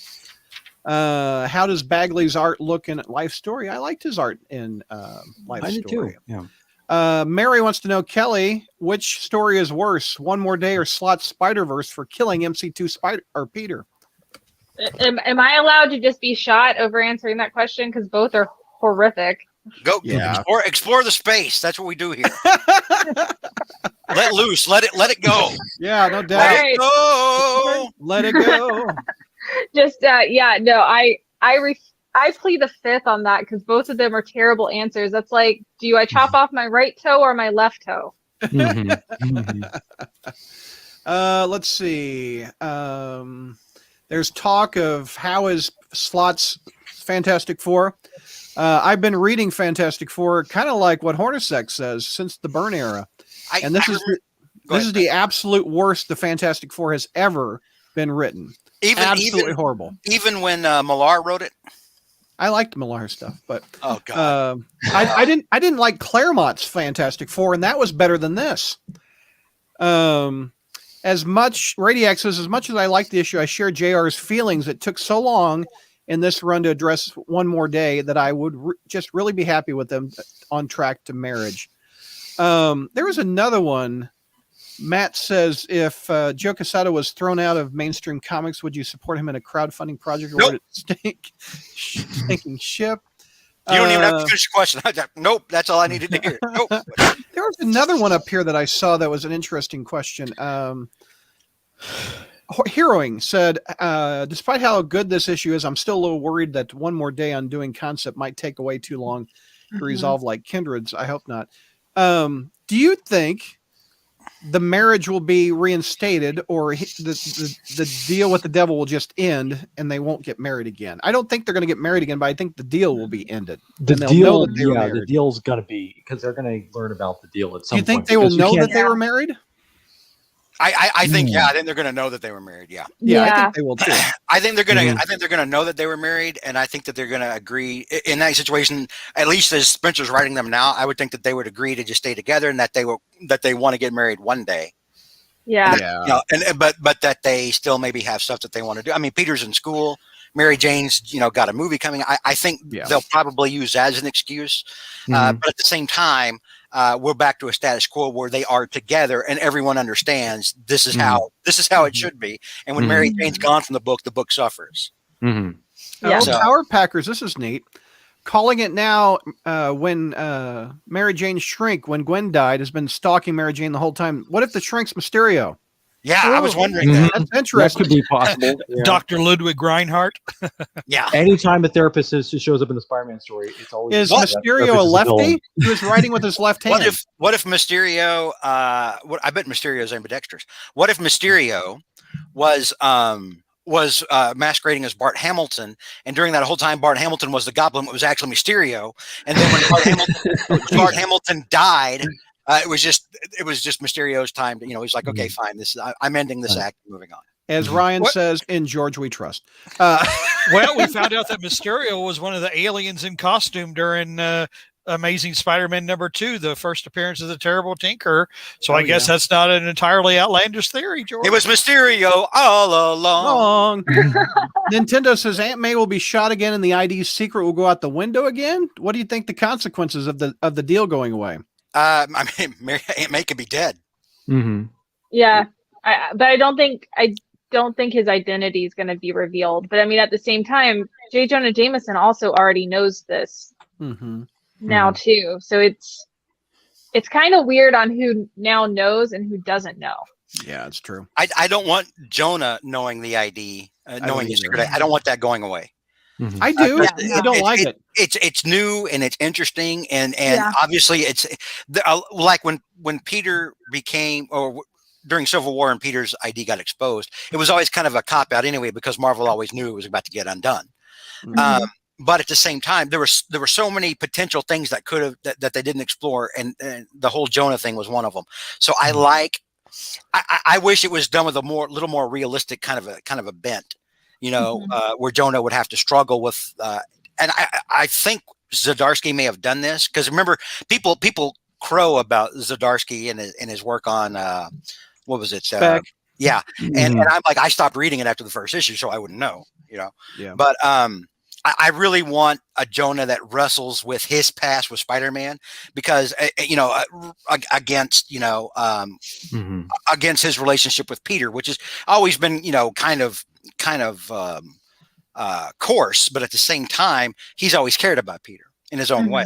And so I've always wanted to see Jonah wrestle with that, a little bit, and have to admit on a level that his hatred of Spider-Man was misguided all along. Mm-hmm. Michael Reed says the price Peter has to pay for finding out about the deal is Aunt May dying. Well, she's technically Yeah. dying already because of Well, cancer. Well, here's the thing. I mean, if they find out about the marriage being undone, I don't know that necessarily cancels the deal. So if the deal goes away, in my mind, the only way the deal goes away is if they marry one another again, and they're back together, because then Mephisto absolutely has no victory in that case. Right. So I think if they wind up married again, in that case, I would think Aunt May absolutely has to die. Yeah. But at the Okay. same time, if they find out what happened, I think there's a scenario in which case they both know, and then they're able to go from there and adjust from that without Aunt May dying. How weird would that be? Like, I love you and I would like to get married to you, but if we do, my aunt has to die. I mean, how weird. Yeah, would be So, odd. Yeah. It's better. It's better than, at least they know it there. And then I would like for them to suddenly, like have it be like a big kind of epiphany kind of a thing, like where they both realize it. And then suddenly every memory they have comes flooding back, Yeah. Mhm. That's cool. and then that way they're like, okay, well, we can, maybe we just stay together. And maybe this is the way Mephisto doesn't win, is we don't get married, but we just stay together. Yeah. Mhm. Anime is right. He says Aunt May beat the cancer in Friendly. I think Oh, she did. I think she okay. did. Yeah. Okay. We haven't gotten to JR's cons. I want to hear JR's cons. So tell me Oh. why this was not an A++++. Do we really care? Yeah, we do. The fans Well, demand it. First of all, you misunderstand that just because I gave it a B that I have a zillion cons. That's not true. I gave it a B because I thought it was okay, but it wasn't a life-altering story. So I don't have a lot. My primary con, though, is Peter's whole monologue. I don't know. Maybe it's just being so old, but I feel I've heard it all before. But here's the thing. I mean, Peter kind of dances around, the responsibility thing, but you know what? Peter's never, it's like, and I know that Nick Spencer is sharp enough and knows a lot of the nuances of Spider-Man's history, but Peter like gets pretty sour at the Osborns for obvious reasons, and like, I'm sick of being blamed for your problems, but does Peter ever really admit that he was a crappy friend to Harry?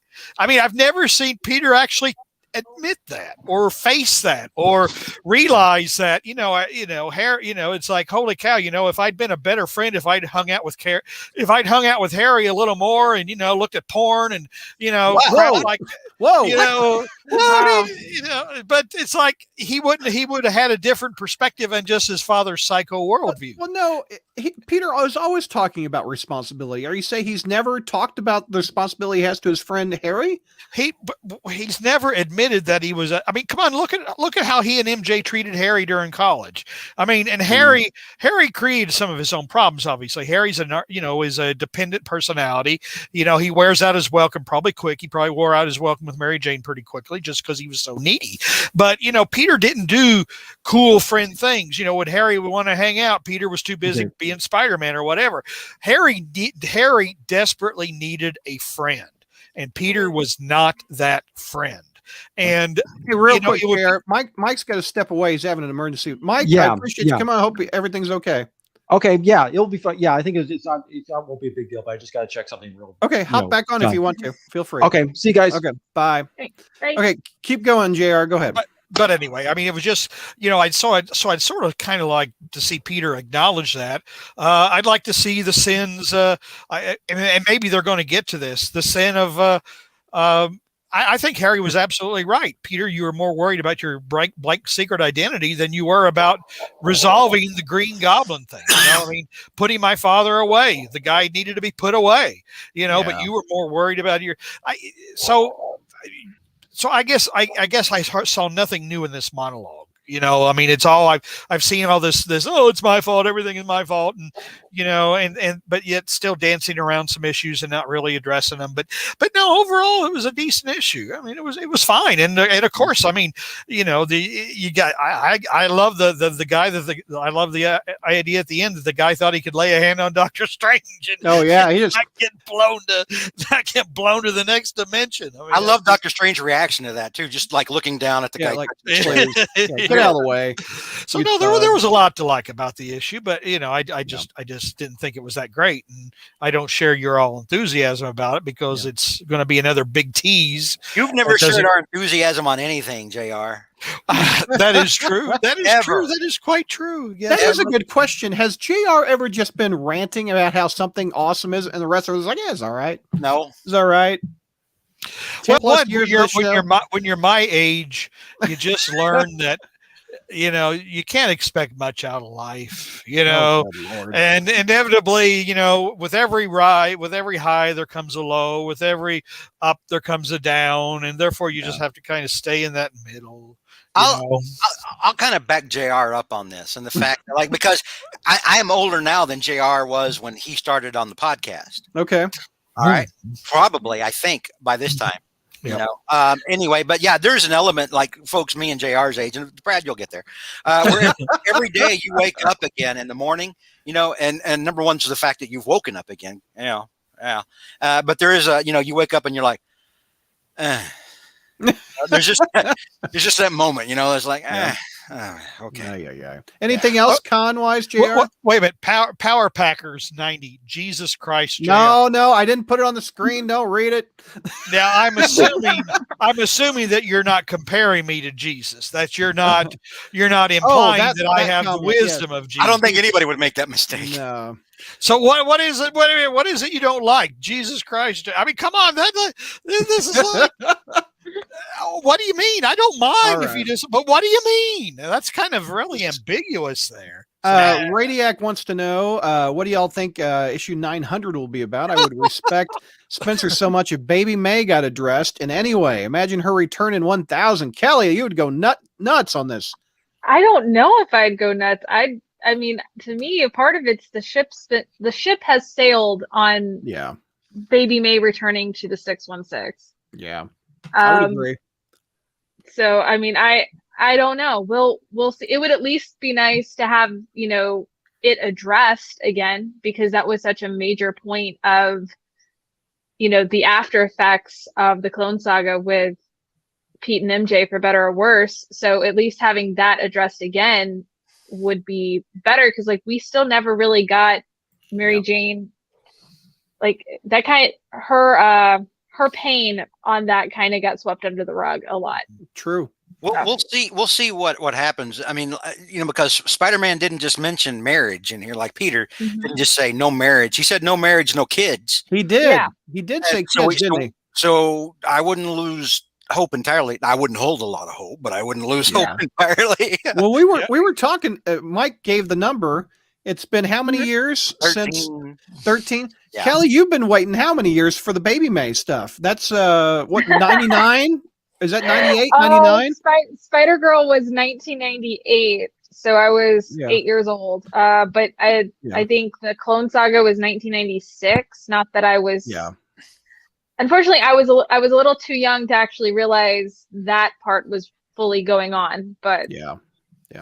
Hornacek says Baby May will return in 1000, but from the future, and she'll be Peter's aged, like how Barry and Iris's adult daughter visited him a few seasons ago on Flash. You don't want that? No, that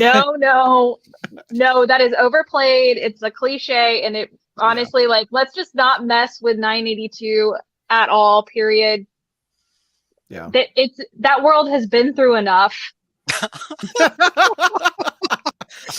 I'm kind of I see where Kelly's coming from. There's other characters where I'm like, I'm glad that they're not doing anything with that character, because that means that character's safe for the moment over here. Oh yeah. And nobody's doing awful things with them, which is what I expect from current Marvel. You guys talk about whether or not they would get married again. I would think that once they realize that they did this deal with the devil, that would be a whoa, we need some time here. I mean, I could realistically see them stepping away from each other for a while, only because, again, not that I want to see them split up or whatever, but when you realize that you've done something of that consequence, you did it together. What were we think? I mean, I could see, let's go away and like both detox for a while. Well, presumably, if they know it happened, they know the reason why it happened, like what they were trying to stop. Because of Aunt May, but I was about to say, though, that still doesn't make a rat's ass worth of sense, because Mary Jane should have said that old bat is 300 years old. Come on. I don't know. She had the melting face last issue, Peter. Come on. I don't know. I just think the way Spencer's writing them now, I don't think if they learned, I don't think that they would go apart again. Yeah. Nintendo says Peter MJ will have twin children of May and Anna Parker, and they will have to deal with two troubling girls with power and identity. I tell you what would be interesting is if, like I said earlier, they decide to stay together but not get married. Maybe even to keep Aunt May alive, for example. But what would be interesting is if they decide, okay, well, fine, we're together forever, we're still a couple, and then Mary Jane gets pregnant, and then to see what happens with that, especially if you have Aunt May who's like ultra traditional. Aunt May's like, well, why don't you go ahead and get married, and then they can't say, well, because you die, or something like that, or they could. Because well, here's the thing, though. This raises another good point, because what do you have today?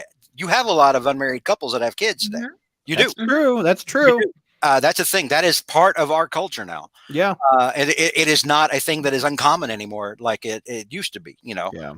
And so that would present a quandary. I think that might. Radiac has an interesting thing. He says, I do think that heroes having kids is no longer looked badly as before. Damian is a mainstay in the Bat family, and Superman is currently having a show with two kids, and no one bats an eye. That's the new show on the CW. He's a father of two kids, two teens.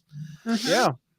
I remember when More and More Day happened, and one of the things people were saying would eventually happen is that people who were younger would wind up fixing that in the future. Yeah, we did say that, didn't we? Would wind up, because they're going to get older and they're going to have kids, and they're going to be like, wait, this is not the end of life.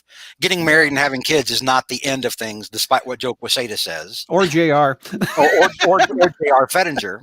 We said that for years. Being married is nothing but add more potential for more responsibility. And stories. There's opportunity costs. We're a struggling married couple. Do we get this? Because if we have this, then we don't have this. There's lots of room to explore there. Unlike go ahead, JR. No, I was about to say I've made that point too when I wasn't doing the Al Bundy, Jackie Gleason routine. That me and married, that's the start of another story. It's like I didn't get the idea that would be the end of the story. Because one, like I was making the comment in my life when I got married, I got introduced to this whole panorama of crazy characters, and called in-laws. I mean, and so, with Mary Jane, you had the drunken deadbeat father, you had the troubled sister, you had the sister's bratty kids. But it didn't you start. Had the anorexic cousin. Yeah. Oh, Christy. But- yeah. But Yeah. you didn't. But the thing is, marriage. The idea that marriage is like the end of the story. But then again, that's the way a lot of sitcoms have ended, right? The characters get married, and that's the end. Mhm. But yeah, it just. I I don't even.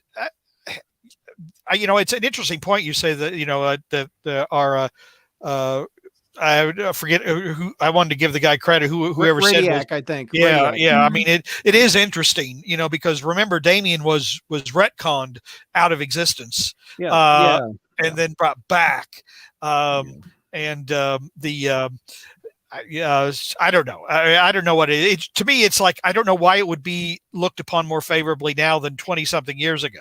Yeah. I don't get it, but I don't know. It Nintendo says Kelly's reaction to my comment about twins made me laugh. So thanks. That's awesome. So we'll take, if it's okay with you three, we'll take a few questions before we wrap this up. If you have a question for any of us four, we will answer it. Just type it in the chat and we will talk about it. In the meantime, let's look at Mephisto smiling and Doctor Strange about to beat something. What? Look, him and J. Jonah Jameson teamed up. They're in the same body. Gonna take on the devil right there. All right. Let's see. We're talking about Michael Reed says Peter can't get married without killing his aunt, but his aunt unwillingly is pushing him to marry. That Parker luck. See, that would be interesting. That to me Yeah. would be very interesting. And also, as we said on the show before, Yeah. the one person in all of that who would have been telling Peter and Mary Jane not to do what they were doing would have been Aunt May. exactly. Yeah. You know? Aunt May is willing to sacrifice herself for Peter's Oh, aunt. absolutely. Yeah, I absolutely. mean, and that would be a heroic ending for her. Say, hey, get married, have some kids. I've had my time. I've been on this book 60 damn years.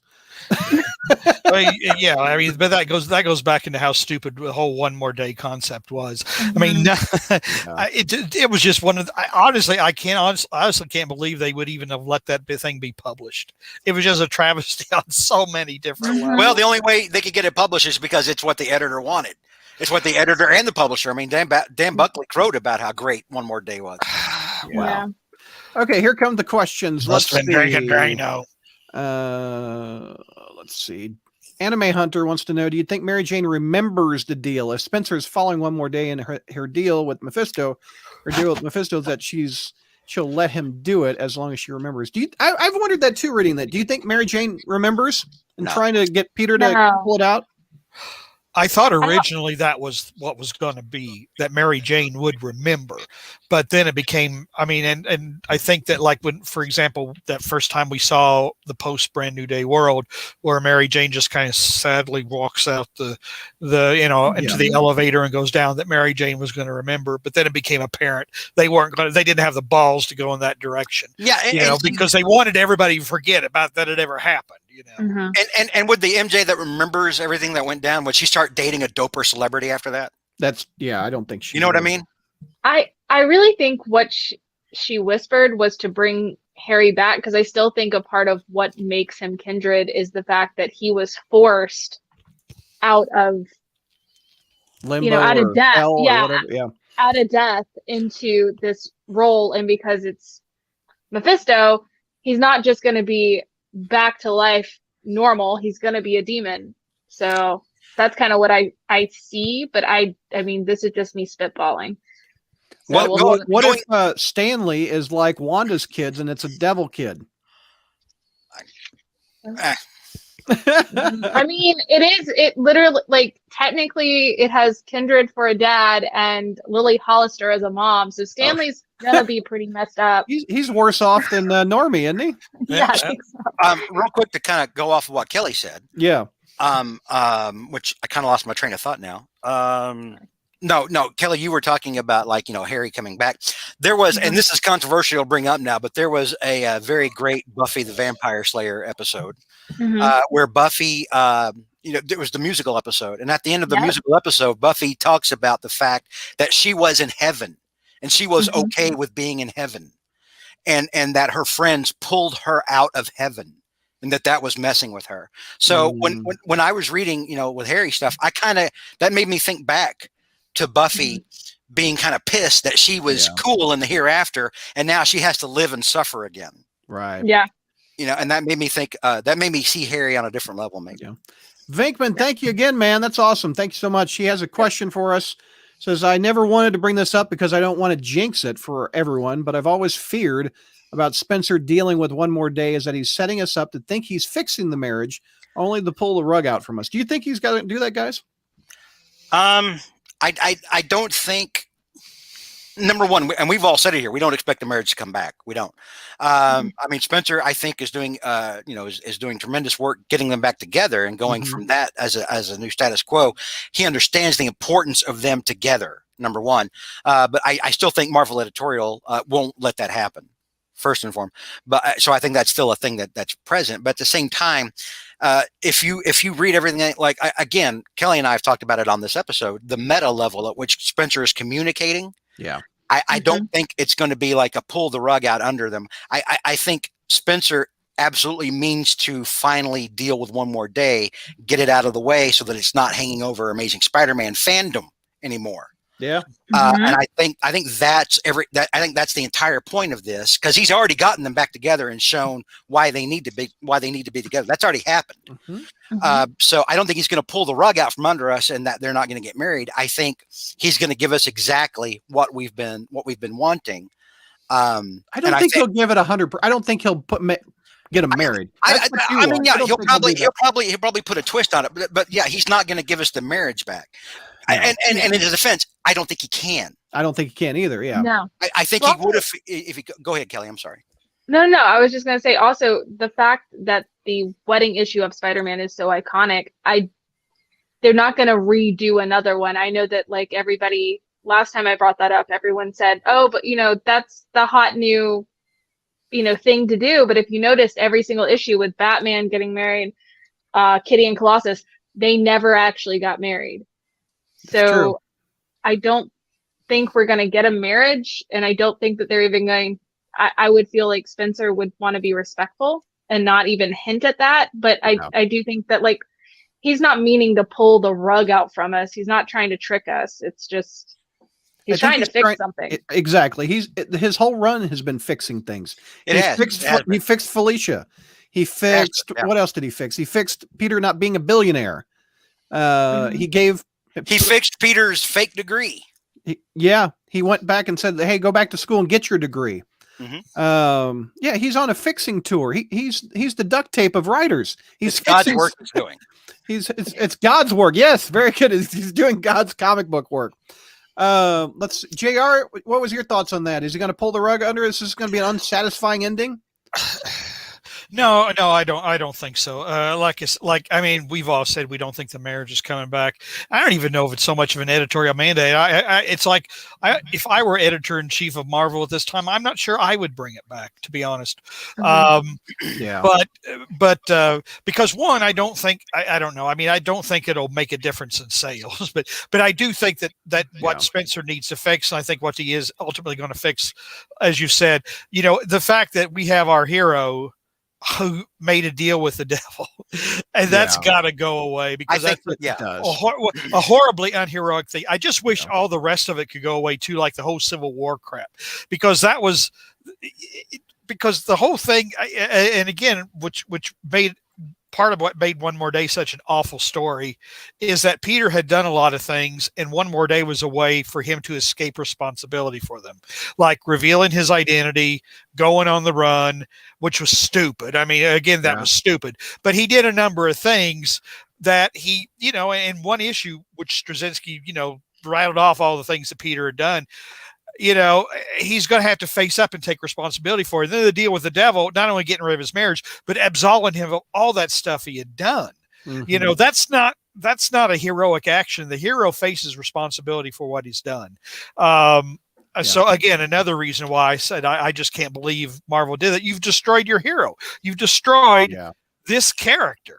And I think Spencer's going to try to fix as much as he can about that. So no, I don't think he's going to try to pull a fast one on us. I think he admits in here, like JR saying, every bit of this issue, like I said, like when he's in the spotlight talking, is an acknowledgement that there is a pall on this book that has been there since One More Day happened. Not just the book, but the fandom in general. Agreed. Because remember, you had a lot of people just flat out stop after the Mhm. deal with the devil. They were like, I'm done. I'm out, dog. You know, Done. Eric, who used to run samruby.com, that got him Yeah. out. Yeah, he was like, done. I'm out. He was I'm totally done. done. Yeah. It's the same thing, and this is weird, but it's the same thing that a lot of people were like when Cap was revealed to be a Hydra agent. And so I wonder if this is Spencer's way of also trying to like maybe acknowledge that and kind of do right by Spider fans when maybe given the reaction that fans had to what he did in Cap. Speaking of Venkman, thank you again. He says that's the reason he quit ASM. Yeah, for good last year. He can't have. He couldn't take his heart getting ripped out, Temple of Doom style. I hope you're right, and Spencer is going to address one more day. I think it's I'm just absolutely. worried. Mhm. Yeah, well, that's part of being a Spider-Man fan, Venkman. We're all worried he's going to be tarnished and unfixable. I will say this though, Brad. Well, we're all like saying, we don't think the marriage is coming back. I think that the best we can hope for, and this is what I think Spencer will ultimately do, is that he'll get Mary Jane and Peter to a point where they are together. They're still together. They're like, we want to be together forever. And somehow they're actually stronger than they were even before they made the deal. I think that's nice. I like that. I think that'll be Spencer doing the most and the best that he can do with Marvel management. I would agree. We've got a question for George up here. Let me hit it. Mary wants to know, are you okay with putting the Mephisto cliffhanger on hold and spending the next few months dealing with Boomerang and the Tablet of Life and the death plot conclude? I'll let Mary says George and the gang. I'll let Kelly and JR go first. JR's been a little quiet, so. JR. Well, I haven't been quiet. I just, to be honest, don't encourage him. I want all of these subplots to be resolved. I mean, I'm tired of them all. I just, a lot of this has been going on since issue number 1. Yeah. I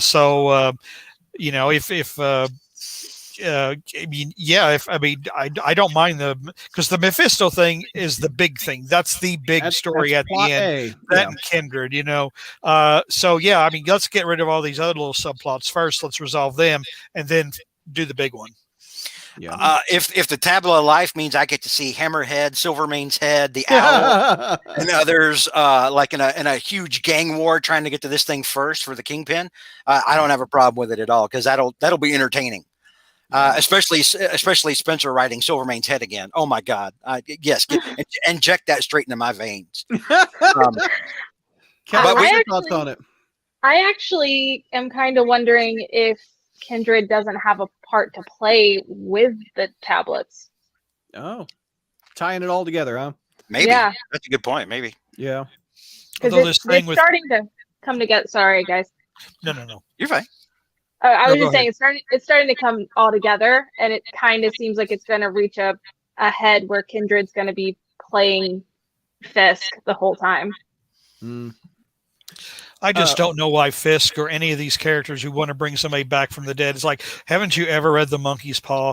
It's never gonna work, folks. Did you not read Pet Sematary? I mean, come on. Stephen King did it 30 years ago, too. Well, Pet Sematary is The Monkey's Paw. True.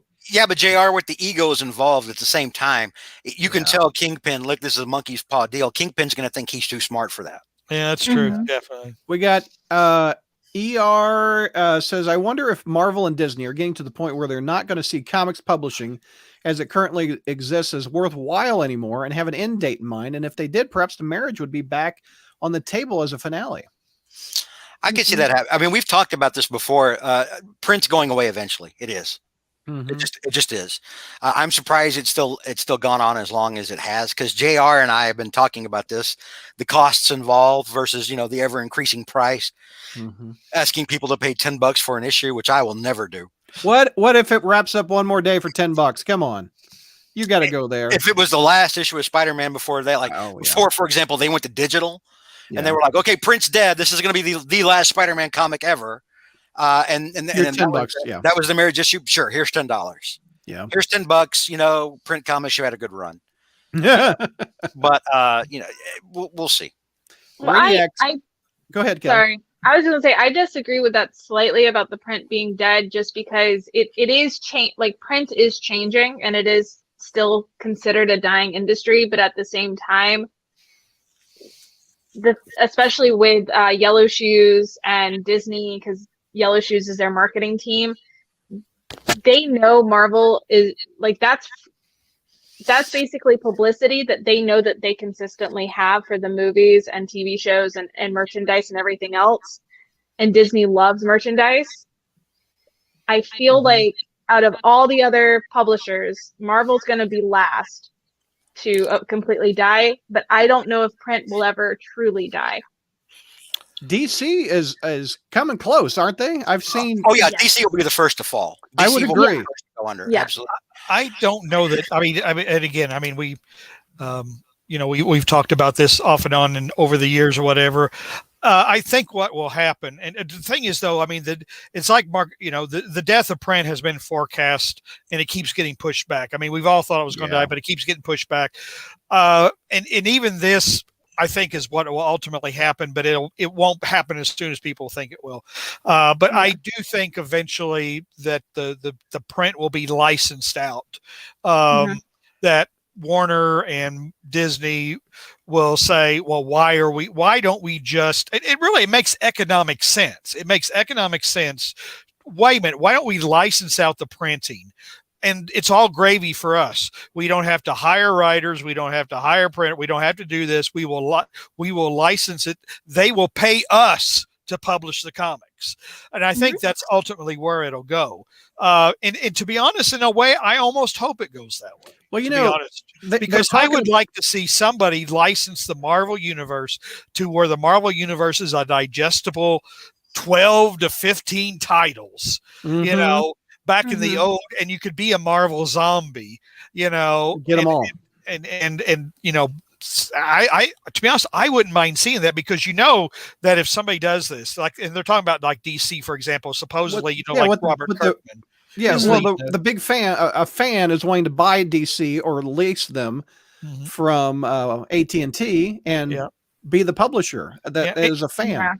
Yeah, and you know you will only get the biggest and the best. You will only on DC you will get Batman, Superman, Wonder Woman, you know, and on Marvel, you know, you'll get Spider-Man, the Fantastic Four, the X-Men. It's quality over quantity. Yeah, yes. You know, so in a way, I kind of hope that happens. You know, someone, you know, but who knows? Who really knows what's going to happen? I mean, I remember on this podcast years ago saying that print wouldn't die because you can't read a comic book on the John. Well, sure enough, you sure as heck can. Now, yeah.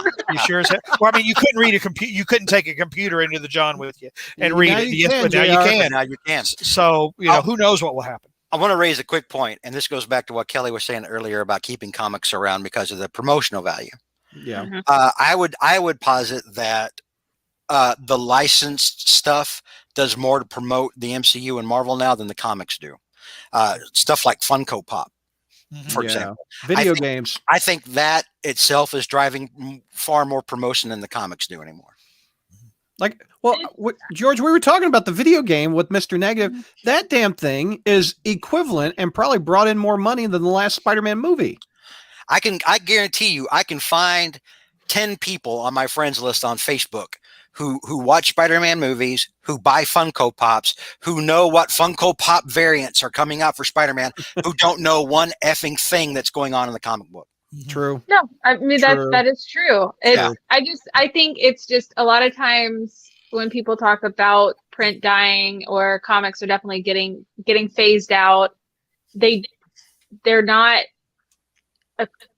Essentially, it's kind of like it's almost downplaying the impact that they do have, because it has created these small businesses with comic book shops, and I've seen a lot more comic book shops pop up lately, like as starter businesses. Whether or not they actually last, who knows? But you know, there seems to be a small little resurgence in wanting the floppies, or at least wanting to go into a comic book shop.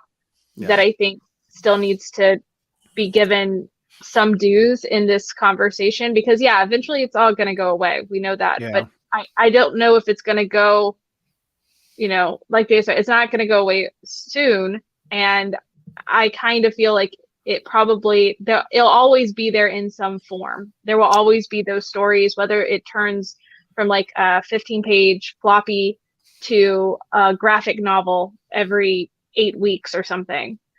I think it's just always going to stick around in some kind of form.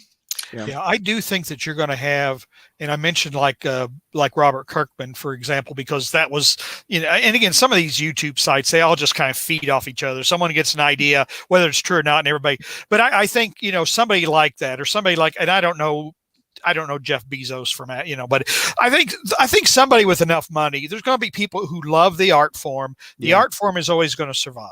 So I don't think that, but I think it will exist in a much smaller, more, form. One that I think can survive. I mean, obviously the whole Marvel and DC with the insane amount of titles they publish, that model cannot survive. It cannot. I agree. It cannot survive.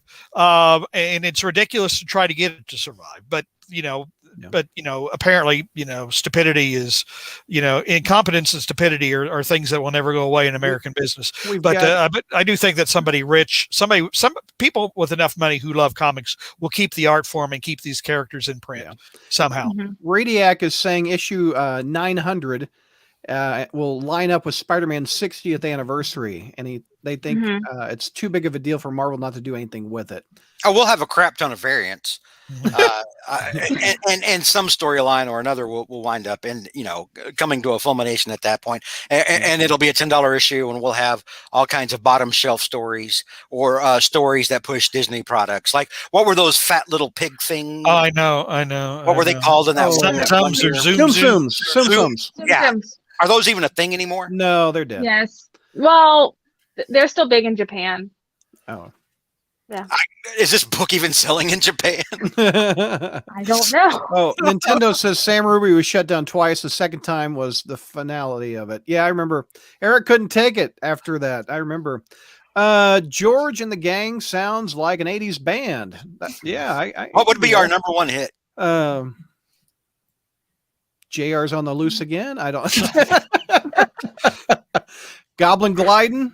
That's a dance tune. Goblin Gliding. Probably something about, if it's George and the Gang, it's probably something about Stegron. Whip that tail back and forth. Whip that tail back and forth. My God. Maybe our number one hit would be Hairless Apes. Hairless Apes. Yeah. I like that. Very good. I like that. Question. Oh, Chi-Town. What's up, Pete? Even with Peter Chi-Town. Even with Peter bringing up the proposal 3 times in the comic series, do you still think the marriage will not come intact in some shape or form? We kind of talked about that, Peter, but for you, Peter, we'll talk about it again. I agree with what we've been saying. I think I don't think they'll get married, but I think there has to be some kind of consequences to the deal. Like, you guys made the deal. Here's what will happen if you get married. The old bat dies, or I don't know. Anyway, let me keep going through these. I think Strange is powerful enough to strong arm Mephisto into backing off. But I just don't see the marriage happening. Period. I just don't think I don't even know if there's any great demand for it to come back, to be honest. No, there is. There is. Oh, no, not everyone's black-hearted like you. There's a. But also, son, by the way, black. Also, I want to say this because this is something I've done before. In the billion years I've been on the show, I've always cautioned people to not get their hopes up. Especially if they become fixated on something. Oh, this has got to happen. This has got to happen. You will be let down. 100 times, but the one time you're not, the one time if it actually happens, like we say, don't get your hopes up, it's not coming back. But if it does, think of how you'll celebrate on that day. Hornacek says, I can't wait until comics are replaced with monthly holodeck programs. I'm all about that. Hey, JR, there's the Star Trek question. What would you do in a Spider-Man holodeck scenario? Don't ask JR that. What are you and Aunt May doing? All hands raised for something inappropriate. Oh no! I would be. I would get in my green and purple costume and take flight. Oh my gosh, he's on the glider in the holodeck. I'm just thankful it didn't involve Orion slave girls. Oh my god, Kelly, what are you doing in the holodeck? Bombs all over the place. Kelly, are you swinging with Spider Girl? Yes. Yeah. Yep. I'll do that. I'm a little rusty on my Star Trek knowledge. I know the crappy movies, the newer movies, and the original series. That's about holodecks where are I like lie. virtual reality. You walk into them Yeah. and you get a program and you can have the world and you can play in the world. Yeah. So you're swinging with Mayday. George, what are you doing in the holodeck in the Marvel universe? Become Stegron and subdue the world under my scaled heels. I could so see that too. Punish the hairless apes for their Bruce says comics are basically only in comic shops now. Unfortunately, not in other stores regularly. That's been the case for. Well, Bruce, last couple of years, DC tried it in Walmart. Mm-hmm. I don't know if it was successful or not, but they tried it. They used to be in Hastings. Hastings went out of business. Yeah, but but there's no Hastings. Comics killed Hastings. You find some local record shops will keep a comic section. Local bookshops will keep comic sections. So it's not just comic book shops, but it seems to be more small businesses, not corporations. I think we talked about this on the show, and I imagine JR and George and the viewers will remind me if we didn't. But I think a news item that we had was Diamond was going to make spinner racks.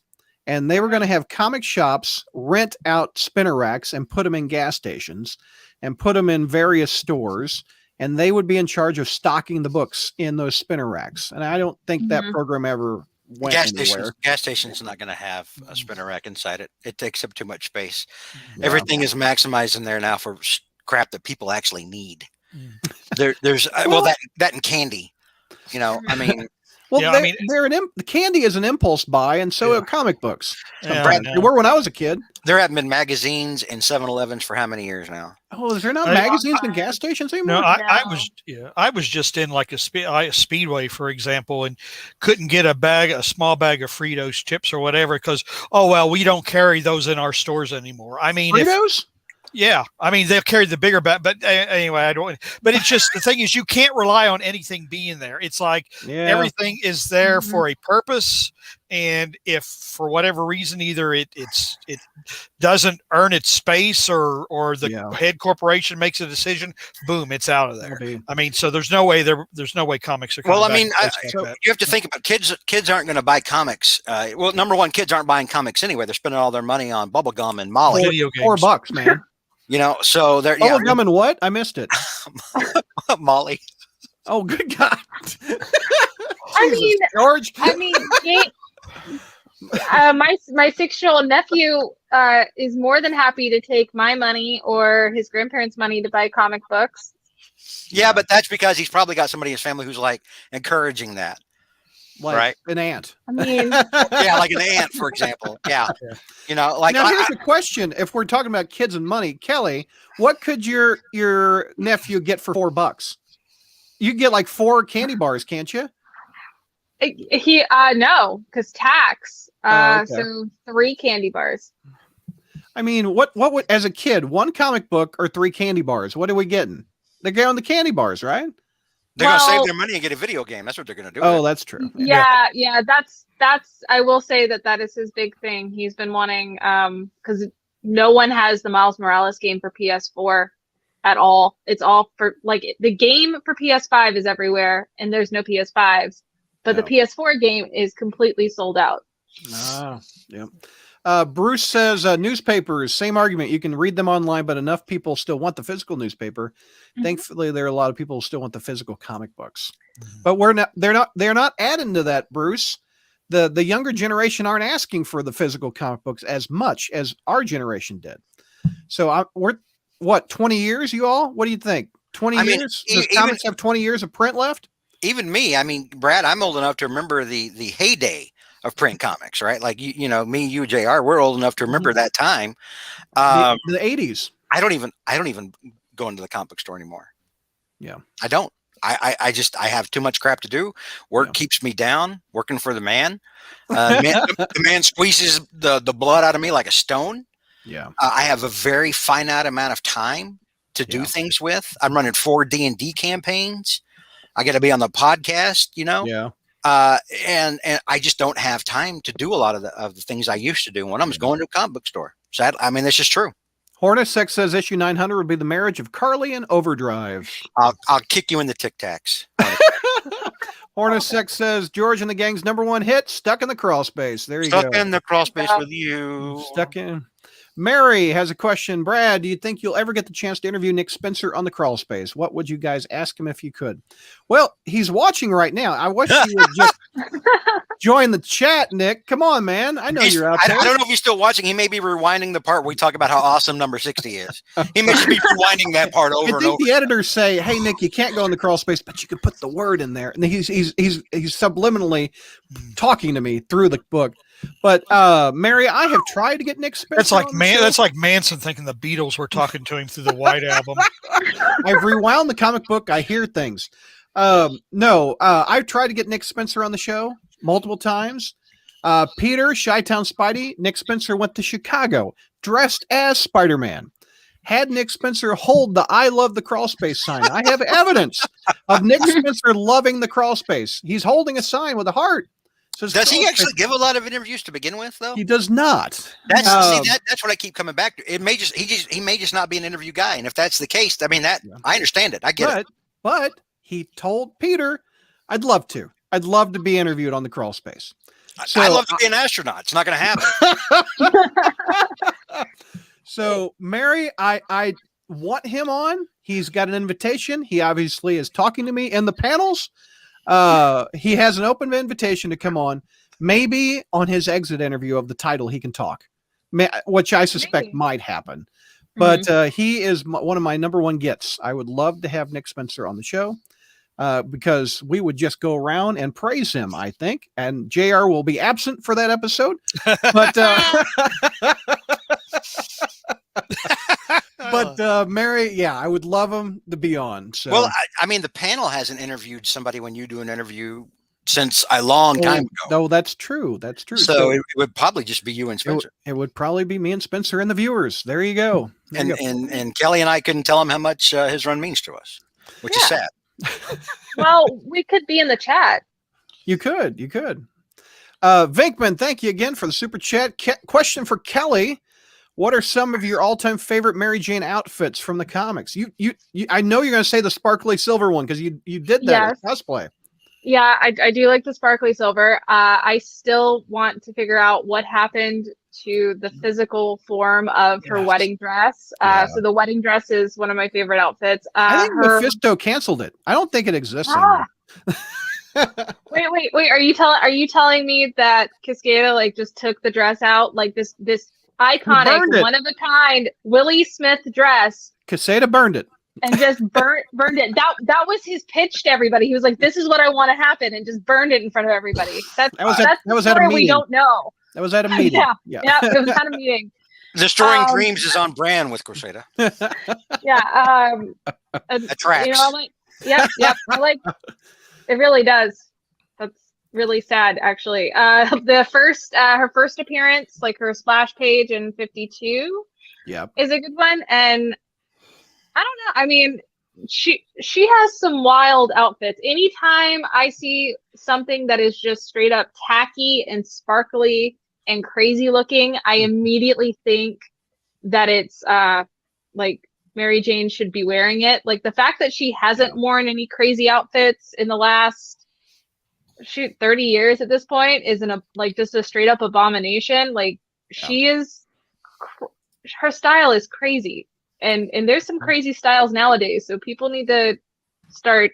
Well, it's crazy when the cosplayers go after it. I mean, the J. Scott Campbell one, everyone has that one, where she's on this T-shirt. It's just a Spider Heart T-shirt on her with some ripped up jeans. I mean, that one has been a lot of cosplayers do that one. Yeah, but it's also because it doesn't have anything to do with what's inside the cover either. Like she's never actually worn that outfit inside the comic. It's always been on the cover. And I think it's easier for cosplayers to do that shirt just because then it makes it easier for you to know, oh, okay, she's wearing a red wig and has a Spider-Man heart. That's Mary Jane. That's Mary Jane. Yeah. I like making it difficult for myself. Yeah. Man, at 11, let's wrap it up, okay? Because we got so many All right. questions coming in. Yeah. It's 10:48, so we'll wrap it up then. ES wants to know, JR, how do you feel about the Star Trek remake trilogy so many years later? What a wasted opportunity. They had it, and they completely flushed it down the toilet. Really? Oh my Lord. I mean, by waiting 4 years to come out with a sequel after the 2009 movie, and then J.J. Abrams completely mishandling the whole Khan thing. They sowed so much ill will. There was just no way to come back from it. And I mean, to be honest, the fact that whenever I hear, see J.J. Abrams is going to do Superman or whatever, it's like, stay away from this guy. He's poison, because he's only interested in J.J. Abrams, and he's only interested in thinking that he's the next Spielberg or something. I mean, he's not going to do your franchise any favors. No. I know Kelly and I are the only ones that read J.J. Abrams' Spider-Man. And we definitely don't want that. If they had done another Star Trek movie in 2 years, like they should have, while people were interested in it again, they had done Khan right. And I don't care that he was Benedict Cumberbatch. They could have made it into the story that he was altered that way. But, they had to play this stupid ass mystery box game. Is this guy? No, I mean, Star Trek's greatest villain returns. Why the heck? You'd want to plaster that everywhere. Why Paramount let J.J. Abrams have a blank check to do? But then again, look how Paramount's handled Star Trek. So anyway, ES, to get your questions, I can't even watch those movies anymore. And I like the first two, I really do. But what a waste! What a wasted opportunity it was. Are you excited about the Paramount Plus stuff? Oh hell no! Oh God! All those shows are all trash. I tried to watch the one free Discovery YouTube episode that was on YouTube. It took me 3 tries to get through it. It was so bad. Yeah, George. I'm right there with JR. Like the first Star Trek film had so much promise. Mm-hmm.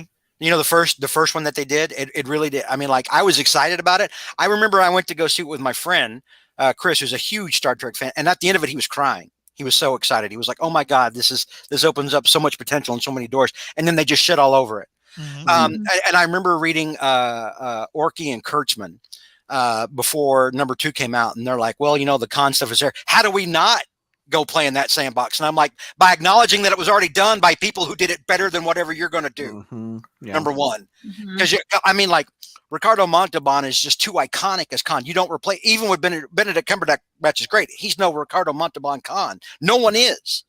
Yeah. And so, I remember, all that happening, and I kept thinking that, because it's already been, it's like I say sometimes when, like, somebody remakes something, I'm like, do you know why so-and-so did that in the first place? So that you wouldn't have to. Mm-hmm. Has there ever been a remake of a movie that's better than the original? There was one that the batting average isn't good, but I imagine there is. I can't think of one off the top of my head. The remake Invasion of the Body Snatchers, I think, is I like that better than the original one. To be honest, mm-hmm. I've seen them both. They're both products of their time too. But I like the original, the second one probably better than the first one. I'm not a big remake person. Period. I like originality. I like uniqueness. Tell new stories. Sometimes you can do, like, for example, I think a remake of Fantastic Voyage would be awesome. That old movie from the 60s where it was no Asimov story. It was actually an early appearance of Raquel Welch where they went into the human body. With what we know at the time now, and what a movie like that, a remake like that would be awesome. You could actually do something different with it. But George is right. You should tread very carefully with a remake. The chat has good examples. Scarface is better than the original. I'll give you that. The Thing movie is better than the original. The Blob. Mm-hmm. I would say I like the new Invisible Man, but it's that's a thing. And then Chevy Chase. No, the one that just came out with what's her name? Elizabeth. I can't remember. Her. Is it Elizabeth? No, that's Scarlett. No. Yeah. Elizabeth Moss. Is that her name? Yeah, Elizabeth Moss. Yeah, I really like. I like that one because it's the story. They twisted the story to truly show you, that he's the bad guy. So it's told from a different perspective. So I like that part. And then I will say, although this is a throwaway, 2004's Fantastic Four is better than 1994's Fantastic Four. That's true. I would agree with Michael Chiklis. Yeah. Let me get through these real quick before we end at 11. $9.99 talking about the gas station isn't an impulse buy. I would agree with that. $10 is not an impulse buy. It's a commitment. Ask Chat if they're enjoying WandaVision. Yes, Chat. WandaVision. Are you loving it? Because WandaVision makes me as happy as a little girl. I've known you, and you've talked about WandaVision for 10 plus years with me. I have. And you just must be giddy, George, over this story. I love all of this. And It's epic. that we're only one episode out, and Empty Suit Wonder Man hadn't even shown up. I'm very happy about that. What? I'm just. Oh, Kelly, we lost your audio. We can't hear you. Oh no. Oh, now we can hear you. Sorry. There you are. I think my earbuds died. But maybe. Can you hear us? Can you hear us? 1 second. I can hear you guys, but that's because it's starting to come through my phone. And Brad, while we're letting Kelly fix her earbuds, you know how traditionalist I am. Yeah. I want to see what's on the page come to life on the screen. I don't like, this guy is a chick now. I don't like, so and so. Yeah, and that's change just it up. Yeah. I don't want anything changing from what I see on the comic page. I want the comic page to come to life on the screen. Literally is what I want to see. Yeah. And so I am not a fan of that at all, of changing things up. But here's the thing: Agatha Harkness is the old biddy in the Marvel universe. The old, yeah. And she's never been a bad guy. She's been sinister sometimes, but she's not a bad guy. And now we have young Agatha Harkness, and she's a villain. I think in the end it may be revealed that she's actually like super old. George, I really think she's just curious about Wanda. She wants her powers. I don't think she's the main bad guy. Oh no, I don't think she's the main bad guy either. I think it'll turn out. I think it could still flip to where, it may turn out that she's not, maybe she's like trying to help Wanda, but she wanted to know more about what's behind everything Wanda's doing. Yeah. But then again, it was Agatha all along, so I don't know, Brad. But I'll tell you this: I rewatched that damn Agatha. That 1 minute of Agatha all along, like 15 it's great, times isn't it? When I saw that, I just kept flipping back. I was like, oh my god, this is catchy. I want to get up and dance. And I'm a tubby 48-year-old man. Kelly made it her ringtone. She said. I did. Michael Reed says $9.99 is 10 cheeseburgers of Mickey D's. I know what Michael Reed's going with. Radiac. Hang on, Kelly was going to make a point about WandaVision. Oh, go ahead, Kelly, about WandaVision. What were you going to say? Yeah. No, I was just going to say, I think because weekly when we're on the Discord, so for anybody still watching, if you'd like to join our Discord. We have a lot of fun. Because me and Neil will watch it at 3 a.m. Oh my gosh. My time, and kind of go off and argue with Tyler. But I thought that there was going to be Wonder Man, and I'm actually starting to believe I think that they're going to make this happen without Wonder Man. Or George. Hayward is basically the Wonder Man adjacent, but I want him to die. So hey, if you guys want to join the Discord, go to the crawl space. This little icon right over here. We've been getting a lot of new ads on the Discord lately. We are. It's right over here. Like just beyond the Discord. Yeah, we've been getting a lot of new people. It honestly is replacing the message board. This is what the message board was like 10 years ago, isn't it, George? Yeah, we're getting that kind of traffic and that kind of new faces in there. Yeah, it's right there. Click on that link. You can join the Discord. Radiac, I had always thought if current comics were written decompressed for the trade, it would be better to sell them like that. DC has to play with Batman and countless graphic novels. Okay. Hornacek, spoiler, Nick Spencer is actually Venkman. Everything makes sense. It's all connected. Everything makes sense. Yeah, mind blown. The main problem, Lord President says, a high price but low payoff. Paying $4 to see Norman and Harry chit chat ain't it. That's a little less than a monthly Disney subscription, Disney Plus. Favorite Pete and Mary Jane moments, Heroing wants to know. I mean, there's a lot of them. I think my first favorite Peter and MJ moment is after Gwen died and Peter went off on her and told her to get out, and then she slammed the door. Slammed the door. Yeah. That was my first like really big, because MJ went from party girl to actual person of Friend. substance at that point. Yeah. True friend. Yeah. You can't top the first appearance. I mean, that It's the true. iconic comic of all time. One of the most Riding iconic. around on Peter's motorcycle. The what's his name? Matt Fraction's sensational annual Yeah. during Civil War was great. He's my husband. You're just some dude. Exactly, that was Yeah. great. Yeah. Beating ass on villains. She's done that before. What's the is it the frying? No, the lamp. She's badass with lamp. the lamp. Yeah, she can kick your ass with a lamp. Done multiple. Her and Aunt May aren't scared of beating ass. Heroing says that last episode of WandaVision was a heartbreak, and how horrible her life has been. It really was. Like It was so like sad. going back and just like when she walks in and she sees Vision all torn apart. Oh yeah, you can You know, see it. you know how horrific that must be for her. And all she wants to do, she keeps saying, I just want to go bury him. I want to bury my husband. I just want to, I want to go bury you're treating him like an object. And so, yeah, that was heartbreaking. And then what's the director guy who's like, you're not putting that much vibranium in the ground. Yeah. I'm like, oof. You're not putting a $3 billion weapon in the ground. Yeah. Mhm. Radiac doesn't like WandaVision. I don't. Oh, wait a minute. No, he does. I don't like MCU, but WandaVision has been a huge step in the right direction of experimentation and adapting decades of story into cohesive story. Plus, I called White Vision. Yeah. I tell you what, man, we got to a point where it's like MCU overall has fewer moments of disappointment for me than any other damn thing out there, man. Mm-hmm. I mean, I've even started to come around on the first Doctor Strange movie a little bit. You heard it first here, Chad. Whoa. I've been rewatching it. I'm starting to like that more. Holy crap. We'll wait and see what happens if you actually get to see the Eternals. And I'm sorry, I am so excited for the Raimi Doctor Strange now. I'm there for it. I really am. Yeah. Raimi should have done the first one. Yeah. I'll agree with that. Wanda Mutant, yay or nay, wants to know Power Packers. No. She's not. Stop. She's just a witch. Stop making mutants happen. Mutants are not happening.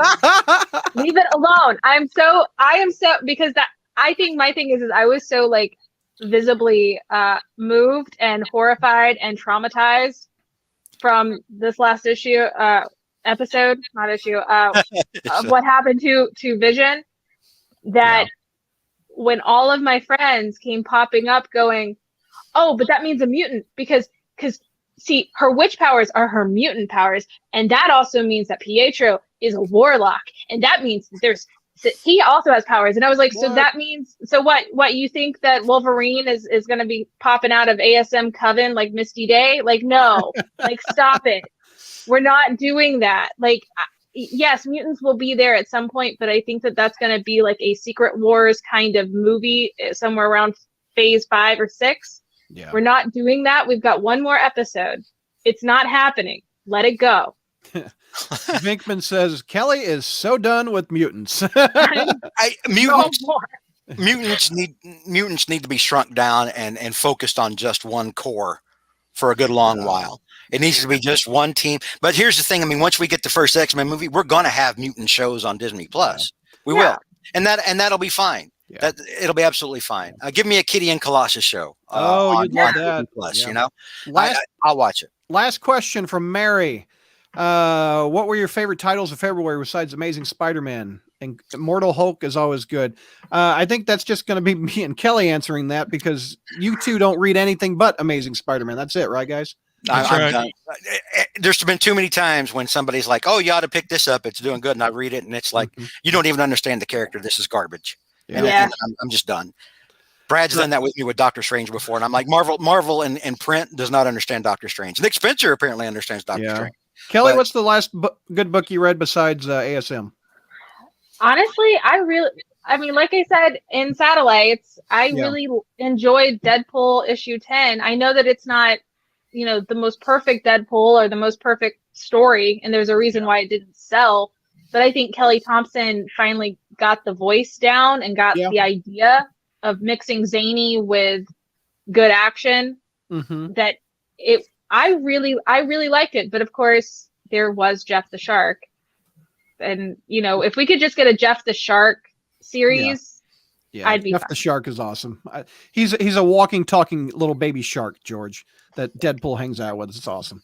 I would agree about Immortal Hulk. That's my second favorite book. I often go back, and that's been most of my life, actually. Incredible Hulk or Amazing Spider-Man? Which one are you going to read first, kid? I've had that debate for 30 years. So, yes, Immortal Hulk. Yes, Lord President, Immortal Hulk is A plus plus plus plus plus plus plus plus, like George said. All right, that is a wrap, gang, and I appreciate all of you participating and viewing us for so long 30 not 30 minute 3-hour episode. Yeah. So thank you, everybody. We will do this again in March, and we are out.